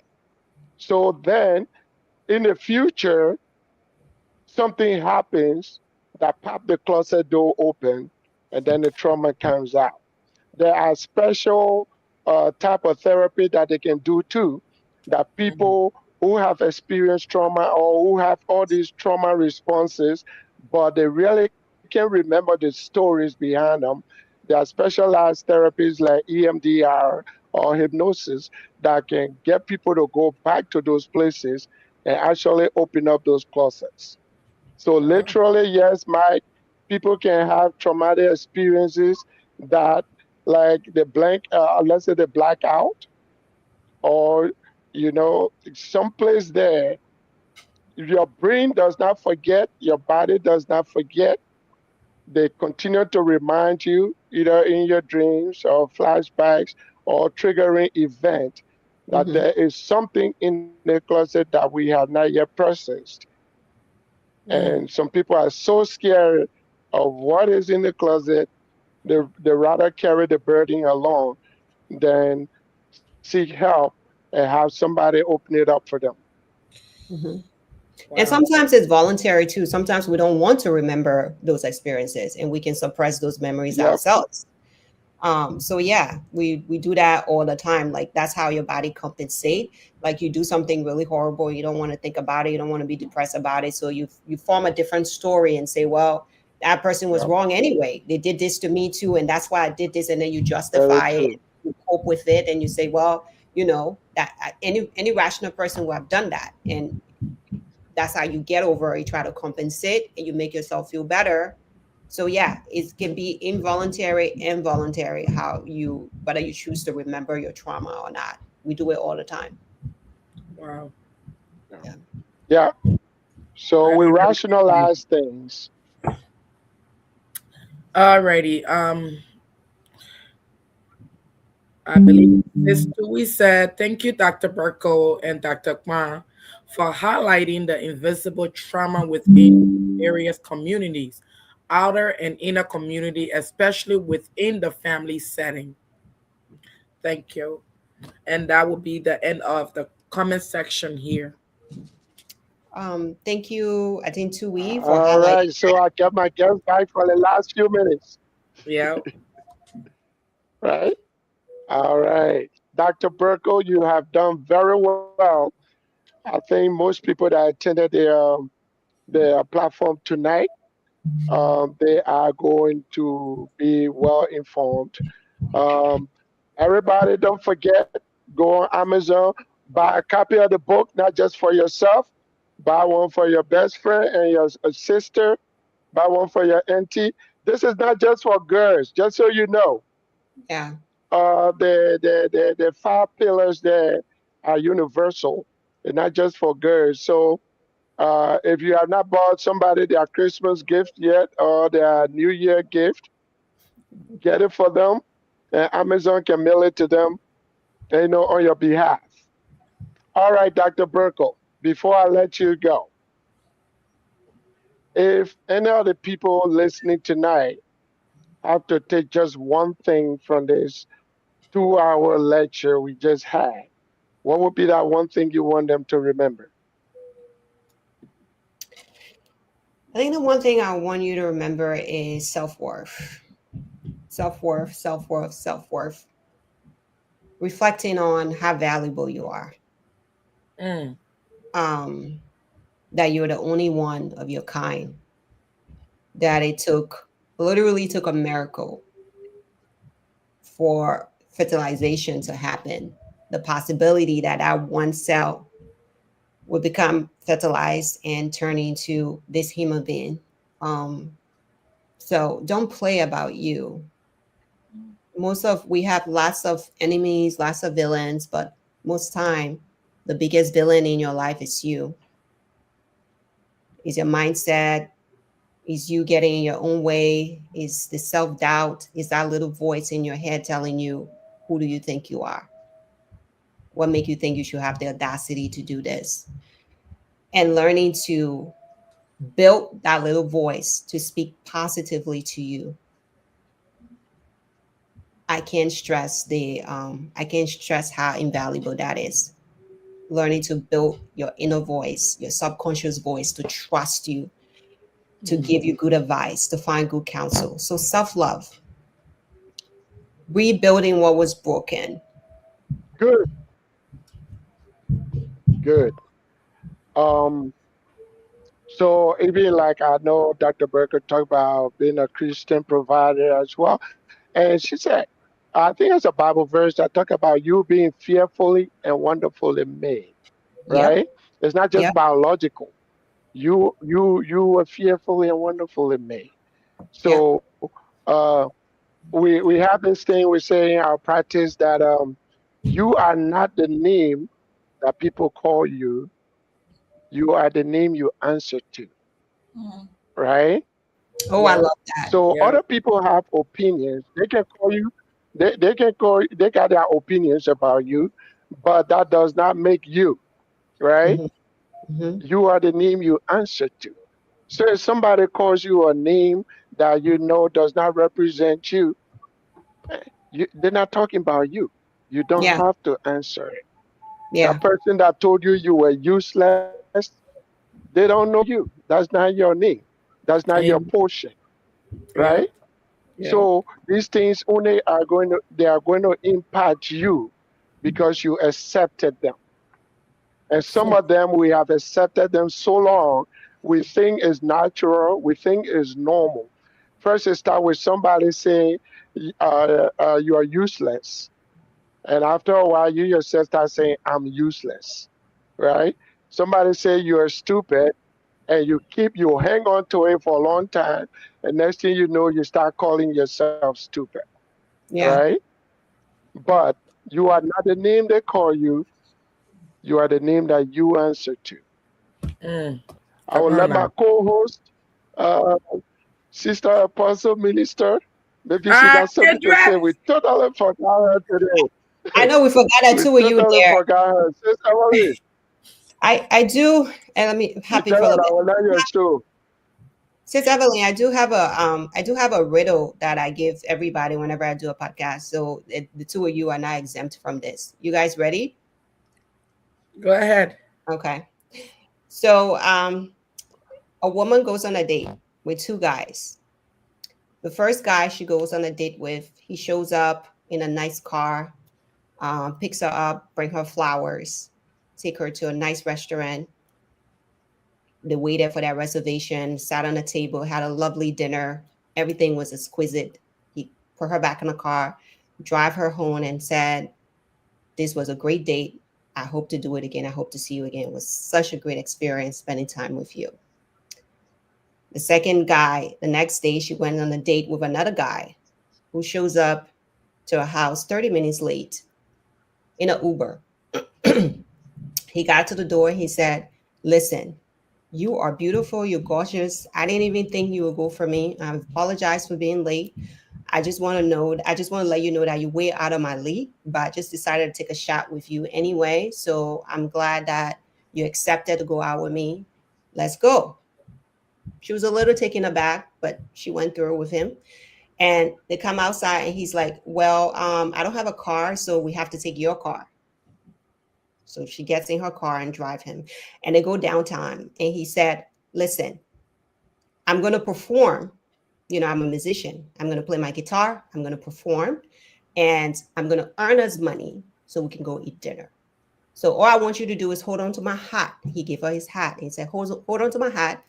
And I'm going to perform. And people are going to put money in this hat. And then we're going to go eat dinner. So she's like, okay. She hold on to the hat and he went on, brought out his Michael Jackson and he can sing, he can dance.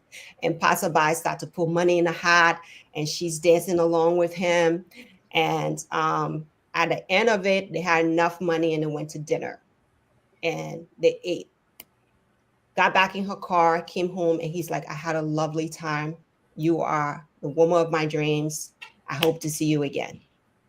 Which guy should she go on a second date with? Ah, Kedwe. Which guy do you think she chose for the second date? um, Or will you choose for the second date if that was your experience? looking at it and looking at the end result, in most cases, I want to say, I'm not talking about me right now, but in most cases, I would say she probably went with the first guy. Who was your case? Who will you go with? Now, I don't know. Oh, I will lean more towards based on how the story is, even though it started rocky, but I will lean more towards the second guy, okay. the last guy. Okay. What about you? Miss Evelyn, which guy will you go with? First or second guy? The audience already answered the Oh, the question. audience on Instagram, Boko Noir. They said it last time. Ah, see, Is so that your not even a personal take? little.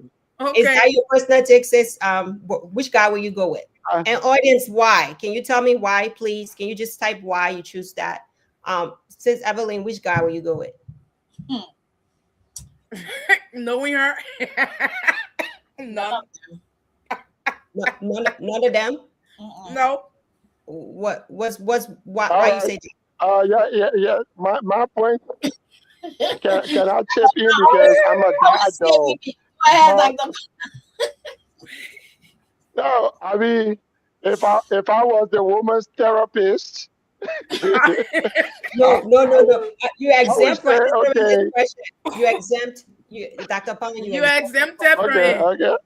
then, all right, No, for me, like I said, the okay, I'm reason I will out. go Sis, more towards the last guy, uh-huh. even though he came with the attitude of being conceited and all of that, but in the end, she had a great time and he made her feel somehow and, brought her memory back to that area. Like, I roll with you, even though when I met you, I told you I can't roll with you, but we connected, we have fun, the energy was, we were vibing together and all of that. So I will roll with you. Though he said he doesn't have card. Maybe to me, I'm thinking that he put in on the show to just know who like what kind of woman she is. Mm, Right. So I'm okay. thinking all of that. So I would rather vibe with him because of the connection that we made during that time. Okay. Yeah. Sis Evelyn, yeah, I'm still waiting on your answer. Go ahead. He ain't gonna go with no one. Why not? Because I'm not interested. She won't But be No, single. no, it's a hypothetical. Dr. Park, you my kids. Dr. Park, you my La Her kids. face mother. is special. But let me say, if anything I have to choose any, I will go with the last guy. And the reason is because he didn't show me bread and butter that he had it all together. There's room for growth, Mhm. and then we can work together, you know. And at the end, what I noticed is he was working to provide Hmm, for me hmm, instead of not knowing the first guy who pretended that he had it all together. mhm. Mhm. A lot of things. Maybe he I know rented that I'm pretending. Exactly. That's my next question I was going he to come to. How rented did you know it was a pretense? um I'm trying my best to be open. Mm. Uh-huh. But Mhm. at their age, a Mhm. lot of things happen. Right. Yeah, that is not right in all of Exactly. the things. But Yeah. for safety for me, I would rather grow with someone. I Mhm, would rather work with someone. I mhm, would rather you show me your raw self mhm. than to show me that you have it all together, because you never know. Maybe if I accept this other guy thinking say, he gonna put me on the pedestal, when you look, it may turn around. But this other guy came and showed me himself. So I think the last guy I will go with. Okay. So All so right. so let me get this. Let me just recap what you guys said. You saying that the person who book a reservation, show up on time, prepare ahead of time for the date, took you out, made sure you had a great experience, complimented you, brought you home on time, and told you, I'm interested in doing this again. You said you put that person aside. You're going to go for the guy that showed up late, unprepared, did not earn money, made you work for your money to buy your own dinner, drive yourself to the For your date, food. drove you back, and you drove yourself back home, you will go with the second guy. Why And are you research, making, why are you making it a little bad? that's exactly what I explained before. And research But that's the says whole point. I and, changed my mind. I'll go and with the we, first guy. it's okay. Research shows that 90% of women will go for the second guy. And that's because that's our trauma response. Oh. That's your mind telling you that if you have to work hard for it, or if you see the struggle, then it's real because you're used to the struggle. You know the struggle, you know this story, you've seen it 1,000 times before, so you trust it. What you don't trust is the first guy showing you so much respect and valuing you all the way up here that he would take the time to prepare ahead of time. You question that. You say to yourself, can this be real? So your trauma response is making you question the good, but willing it, stepping into the wrong. This guy had 5 red flags, and all of you chose him over the guy with no red flag. This is exactly how we go through life Can't when we have a standard, when we're looking at things from our trauma response. So that's what I mean when I say raise your standards. Look at yourself as valuable. You are deserving of a man that will show up on time. You are deserving of a man that will book a reservation ahead of time and make you feel like a queen. And you're not going to question that this person probably is a black money guy, or this person Pretending. probably just see your worth and coming to you with that, as opposed to the guy who didn't even think it was worth it to even get money. Like, you know what? I'm just going to roll with it. And she's going to go with whatever. You deserve the first guy. Is your trauma response that is attracting you to the second guy because you know this story. Your brother is this story. Your father is this story. Your cousin is this story. You've had 3 ex-boyfriends like him. So you trust him and the trauma feels familiar. But I will digress, and I'll let the therapist come in. See, everybody going with the last guy. That's our trauma. But you know, not cutting you off, you know, you are You right. see, You are right in a sense, but then we are right in a sense. The reason is, you could go with the first guy, and but then at the end, but if on the surface, right, I would just agree with you because this day and age, there's so much going on that you can't really trust. But So, I would so agree with you. says I Evelyn, would says Evelyn, it's not about agreeing with me. So again, like I said, 90% no, of women would you choose. are right. You are right. 90 research show you're not alone. 90% all right. of people So choose the second. What I'm saying is we answer the question based on our experience. Mhm. Everybody answer that question. You automatically assume the good guy was something, he was hiding something in his closet, Mhm. right? You automatically assume that you don't know how he's making his money. You automatically assume that he's trying too hard. What's going on? Is he Even putting the bad guy too, though. The second right? guy could be. So, but we didn't question the guy that had 5 red flags. We didn't read into his story. We trust the side of him that he was showing, right? Mhm. So everybody answer it based on their experience, and there's no right or wrong answer. It just shows that you interpret things and you go through life through your trauma response. But I want to know your perspective, Sam. Go on, get it. yeah. So you talk about some of it already, right? They are not, they are judging 2 men and asking them different questions, right? Based on assumptions. So there's this assumption about the guy that look rich, Put, uh, uh, put is that comment back up. suspicious, Put that right? comment back Without up. without without trust. Sam, sorry, put that Yeah, comment back. See, what if the first guy is abusive? Where in the story did it say the first guy was yeah, abusive? but Where in the story did it say the second guy wasn't yeah, abusive? I- See, I exactly. like that. I That's what love I it. mean. The I- questions they are willing to ask the first guy, they're not even asking the second guy, right? Because, like you said, the second guy feels like what we ourselves experience, so that's our reality. And then when something comes, even if it's something better, But because we don't identify with that, then we question it and then we try to undermine logic because we don't identify with that. I think Yeah. that's where the first principle that Dr. Berko talked about is identity. Because Mm. if you identify yourself, maybe you're not going through that today, but if you identify yourself as somebody that deserve that kind of dinner, you'll be like, yeah, come back tomorrow to the first guy, Yeah. right? But if you identify yourself as somebody that got to work every day for what they eat, right? Then yeah, you identify with the second guy because Yeah. that's your reality.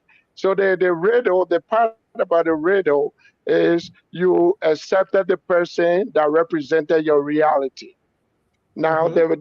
the purpose of the book is to let you know that your reality is based on your experiences, and some of those experiences are limiting you. Yeah. So you need to So if expand you it. check things out from where you are today and you start to recreate your own reality, you might choose the first guy. Yeah. Can I can I say something? Yeah, absolutely. Honestly, Mm-hmm. in my um in real life, Mm-hmm. because but in real life, I will I will go with the first guy. The reason is because at this point, I know who I am, right? Mm. I am a queen, I'm a princess, I am big and bad all by myself, right? Pujubu, I will lower it. I will Mhm. talk too much, so don't cough. But I know who I am. I know the person I am. I know the weight my name carry, my personality. I know me as Yeah. everybody.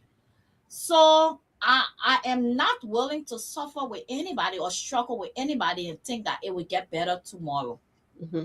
When you come in, you better come right. You better come putting everything together and giving it to me right. So Because they will come. no pujupu, I'm not interested. I'm talking here. Stop. So yeah. So in real I will go with the first guy, but for conversation's sake, and with the audience. But yeah, because sometimes you go with the second guy, and like for example, there are some women who have struggled with their husband or their men, and help them even to do school and what have you, and they put their own gold and life behind, and Mm-hmm. and and struggle with that man, make sure he went to school, he got his doctor degree and all that kind of stuff. And Mm-hmm. she didn't. She was there to take care of her, take care of him and the family. At the end of the day, when he got there, he told her, "You are not my type, right? You are Yeah. not my type, and I'd rather find Mhm. somebody who is my type." So yeah, so you have to look at it Uh-huh. too. I know, like she said, because of our mindset, but we as young women need to change our mindset. He said, "You are fear." How, like I always say, God said you are the apple of his eyes. And then you go and make yourself as a floor rag to a man or a human being who doesn't, who is not even capable or worthy of you. No. Mm-hmm. If God said you are the apple of his eyes, he loves you, you are special, you are unique, you are a peculiar person, treat yourself like that, like the queen you are. So hey, yeah, I'll stop there before Dr. Kwan, Okay. you and me. Don't take over So my show now.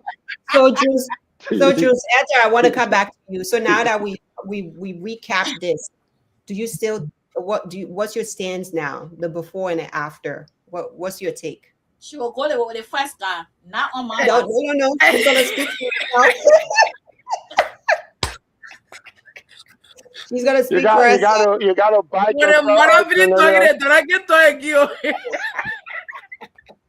uh, Now that is all broken down, yeah, to that extent. Well, I can talk in that way, but here's my own thing um that I usually have for myself. When you already, let me put it in this way. For me, I don't want to come and dive into wealth because I don't know how you struggle for your wealth to get there. I don't know what you went through to Mhm. get your Okay. wealth, right? Mhm. For me, I rather we build together. For Okay. me, I Mhm. rather build with you because in the end, I can say yes. I Mhm. went through this step with this person. I went there. This was the road that I walked. This is the empire we built together. This is how far we have gotten, Uh-huh. and all of that. That's me. Yeah. I don't just want to come and jump into wealth because you went through a whole lot. Yeah. You may have either go the quick way, you may Mhm. have gone the real tough way, or whatever it is. Mhm. Some people look at me and think I'm weird, but Mhm. I don't want to just jump into your wealth. No, Okay. Jumping into it. So, This year, so I love this story and I love my talking about mother finished it. telling me. Usually I open with this story every time I do a podcast, but I decided to save it for last. And I love that. I love what you just said because again, it's based on our lenses. You assume that the first guy was worthy. I never said he was rich. I said he showed up on time. Hmm.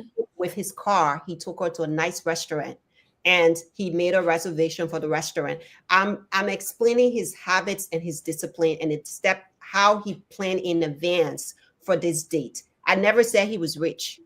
yeah. He could have had a 9 to 5 job making 12,000, Exactly. but he still took the time to make sure he dressed nicely, make sure his car was clean, make sure he picked you up on time, make sure he booked. It's not that expensive to book a dinner at a restaurant, to make reservation at a restaurant. True. You assume that because he did all of that, he was rich. I never said, the story never said this person was rich and this person was poor. Discipline. The story said the steps one person took to prepare is actually a preparation story, how somebody value you. But every time I explain this to an African or Liberians, we automatically look at it as rich and poor. When I explain this story to a white population, a lot of them go for the time and they say, what? He show up late? That's on. They go with that. You see, we didn't even look at the time Yeah. factor. We didn't look, and like he didn't have the money to take you on a date. We didn't look at any of that. We look at the honesty. Oh, he was keeping it real with me because that's what we know. That's what we're accustomed to. That's your trauma response, telling you exactly what to do. So this other guy, maybe he rich, maybe he stole his money. That's why he putting up a facade for me. When in truth, he just valued that date and prepare ahead of time to come for the date. Mm. Hey, sis Paulina, Even Evelyn said he was pretending, we infer that no right? one said anyone was pretending, like it was it's just a scenario.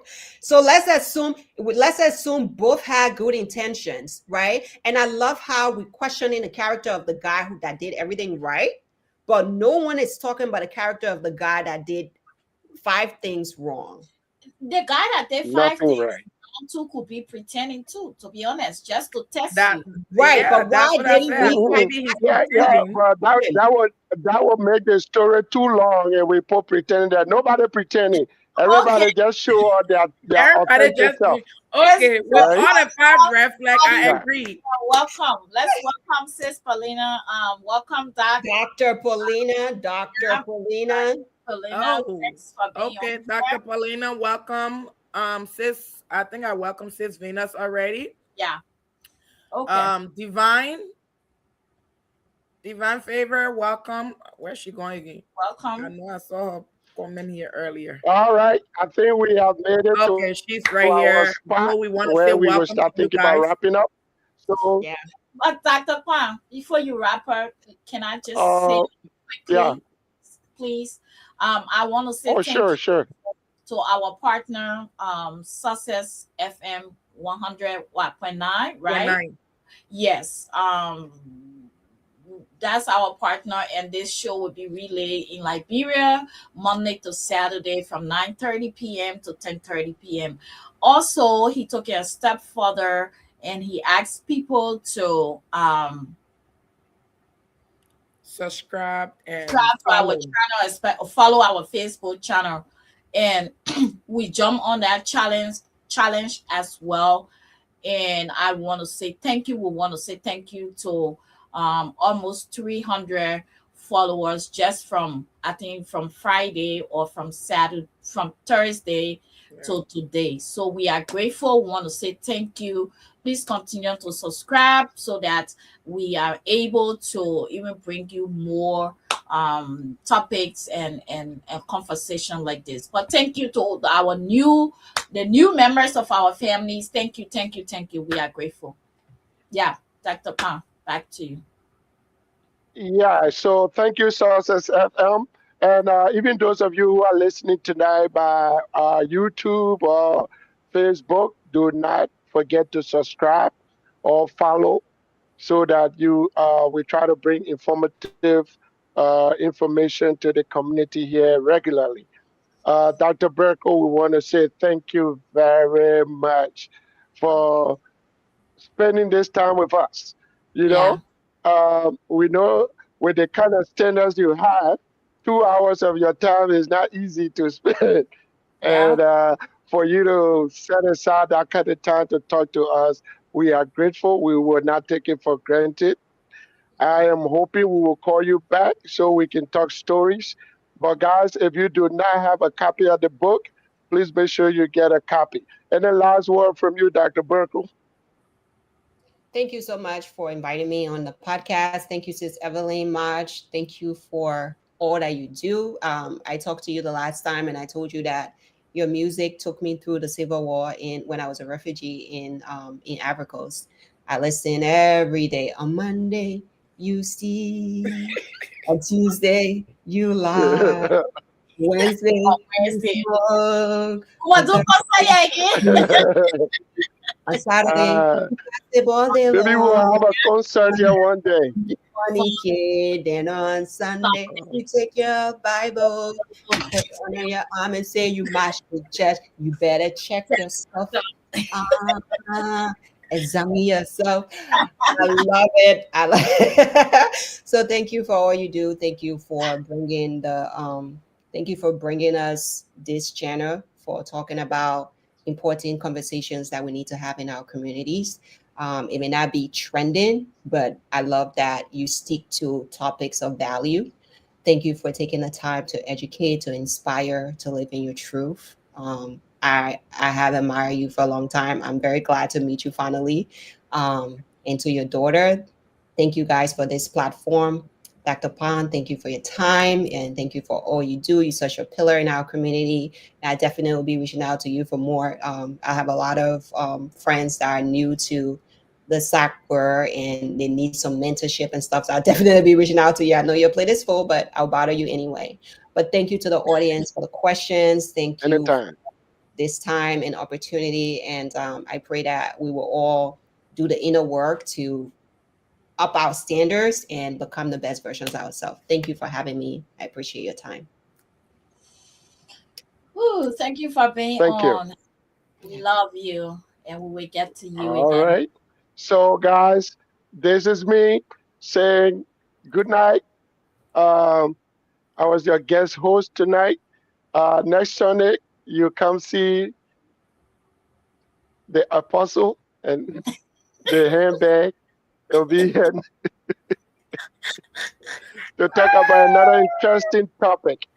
We love you all. We are excited that you come in here. We promise you that every Sunday there will be something important to talk about, and we will try to bring out quality topics and quality guests that you will always leave from here knowing that you spend your time for a worthy cause.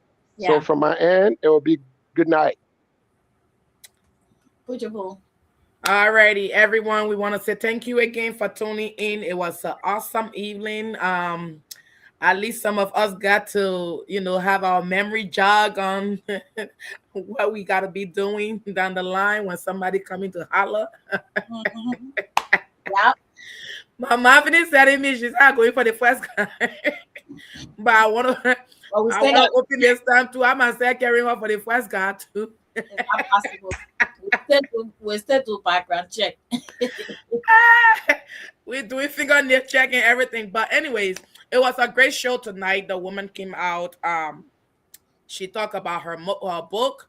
It's an awesome book, and I'm encouraging everybody to please go on Amazon. It's not expensive at all. If you're a Kindle user, If you're Kindle user, you can just get it on Kindle for nine ninety nine, and if you're hard copy person, you can just get it for 19.99. It's just $20, and Amazon will mail it out to you guys.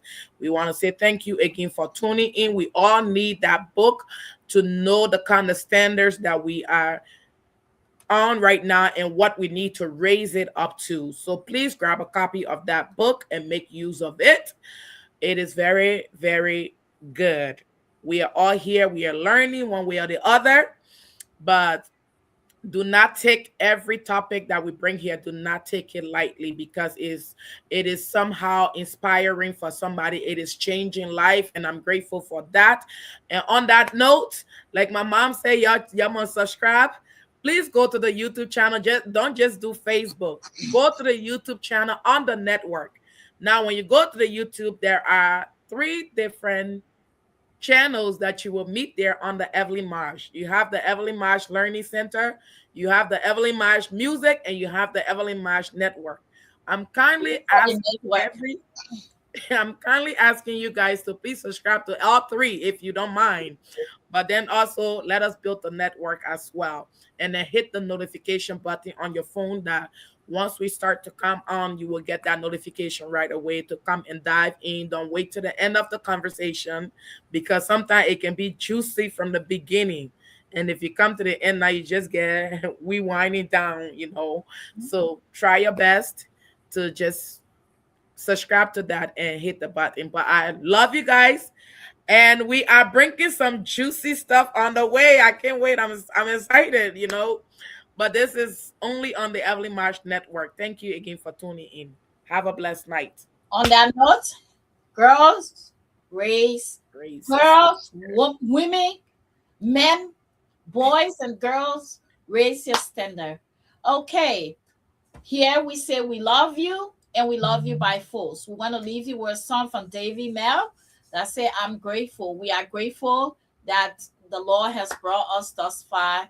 We are grateful that we are going to enter into 2026. That's right. We are grateful that we are on here today. And so, David Mel, take us home. We love you. And it's by force. You have no choice. David Mel, I'm grateful.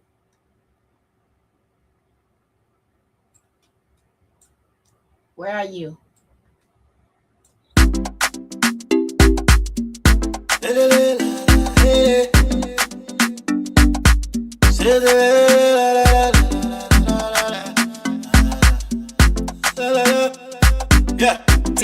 D12 on the beat. One love, yo. I don't know. Now what think I do, Papa? Why you keep blessing me like this? You favor me like this. You still keep on protecting me like this. Yeah. You sustaining me like this. I'm so grateful, grateful, God. Say, I don't know. Now what think I do, Papa? Why you keep blessing me like this? And you keep favor me like this. You protecting me like this. And you sustaining me like this. I'm so grateful. Hey, hey. You give me plenty money. Too much data. Fun cherry. You put food on my table, clothes on my body, and you share to me. You share for me, so I say, count your blessing. Think them one by one, and you will know what thing that I can do. I'm so thankful, yeah, See, yeah, I'm so grateful, yeah. I used to be ducky on the carry. I didn't have no lyrics. They used to call me for nothing. Yeah, sister boy, but thank God you never left me now. No. You always been there for me. So I raise my voice and say, I don't know. Now one thing I do, Papa, why you keep blessing me like this? You favor me like this. You keep on protecting me like this. You sustaining me like this. I'm so grateful, God. Jehovah Jireh, yeah, my provider. Jehovah Rapha, yeah, Jehovah Shalom, yeah. Oh, my peace, my peace, my peace of mind. You are my strength, like no other. Oh, you are my song in the storm. I just wanna praise you and praise you, praise you. Lift my voice to you, I give you praise, yeah. Woo. Say, I don't know, now one thing I do, why you keep on blessing me like this? You keep on favoring me like this. You keep protecting me like this. You sustaining me like this. I'm so grateful, grateful God, grateful God. You give me plenty, plenty, plenty money. Do my daughter, fun cherry. You put food on my table, clothes on my body, and you share to me, you share to me, you share to me. So I say, elevation back, you, promotion back, you, celebration back, you, blessing back, you, favor back, you. When it's played.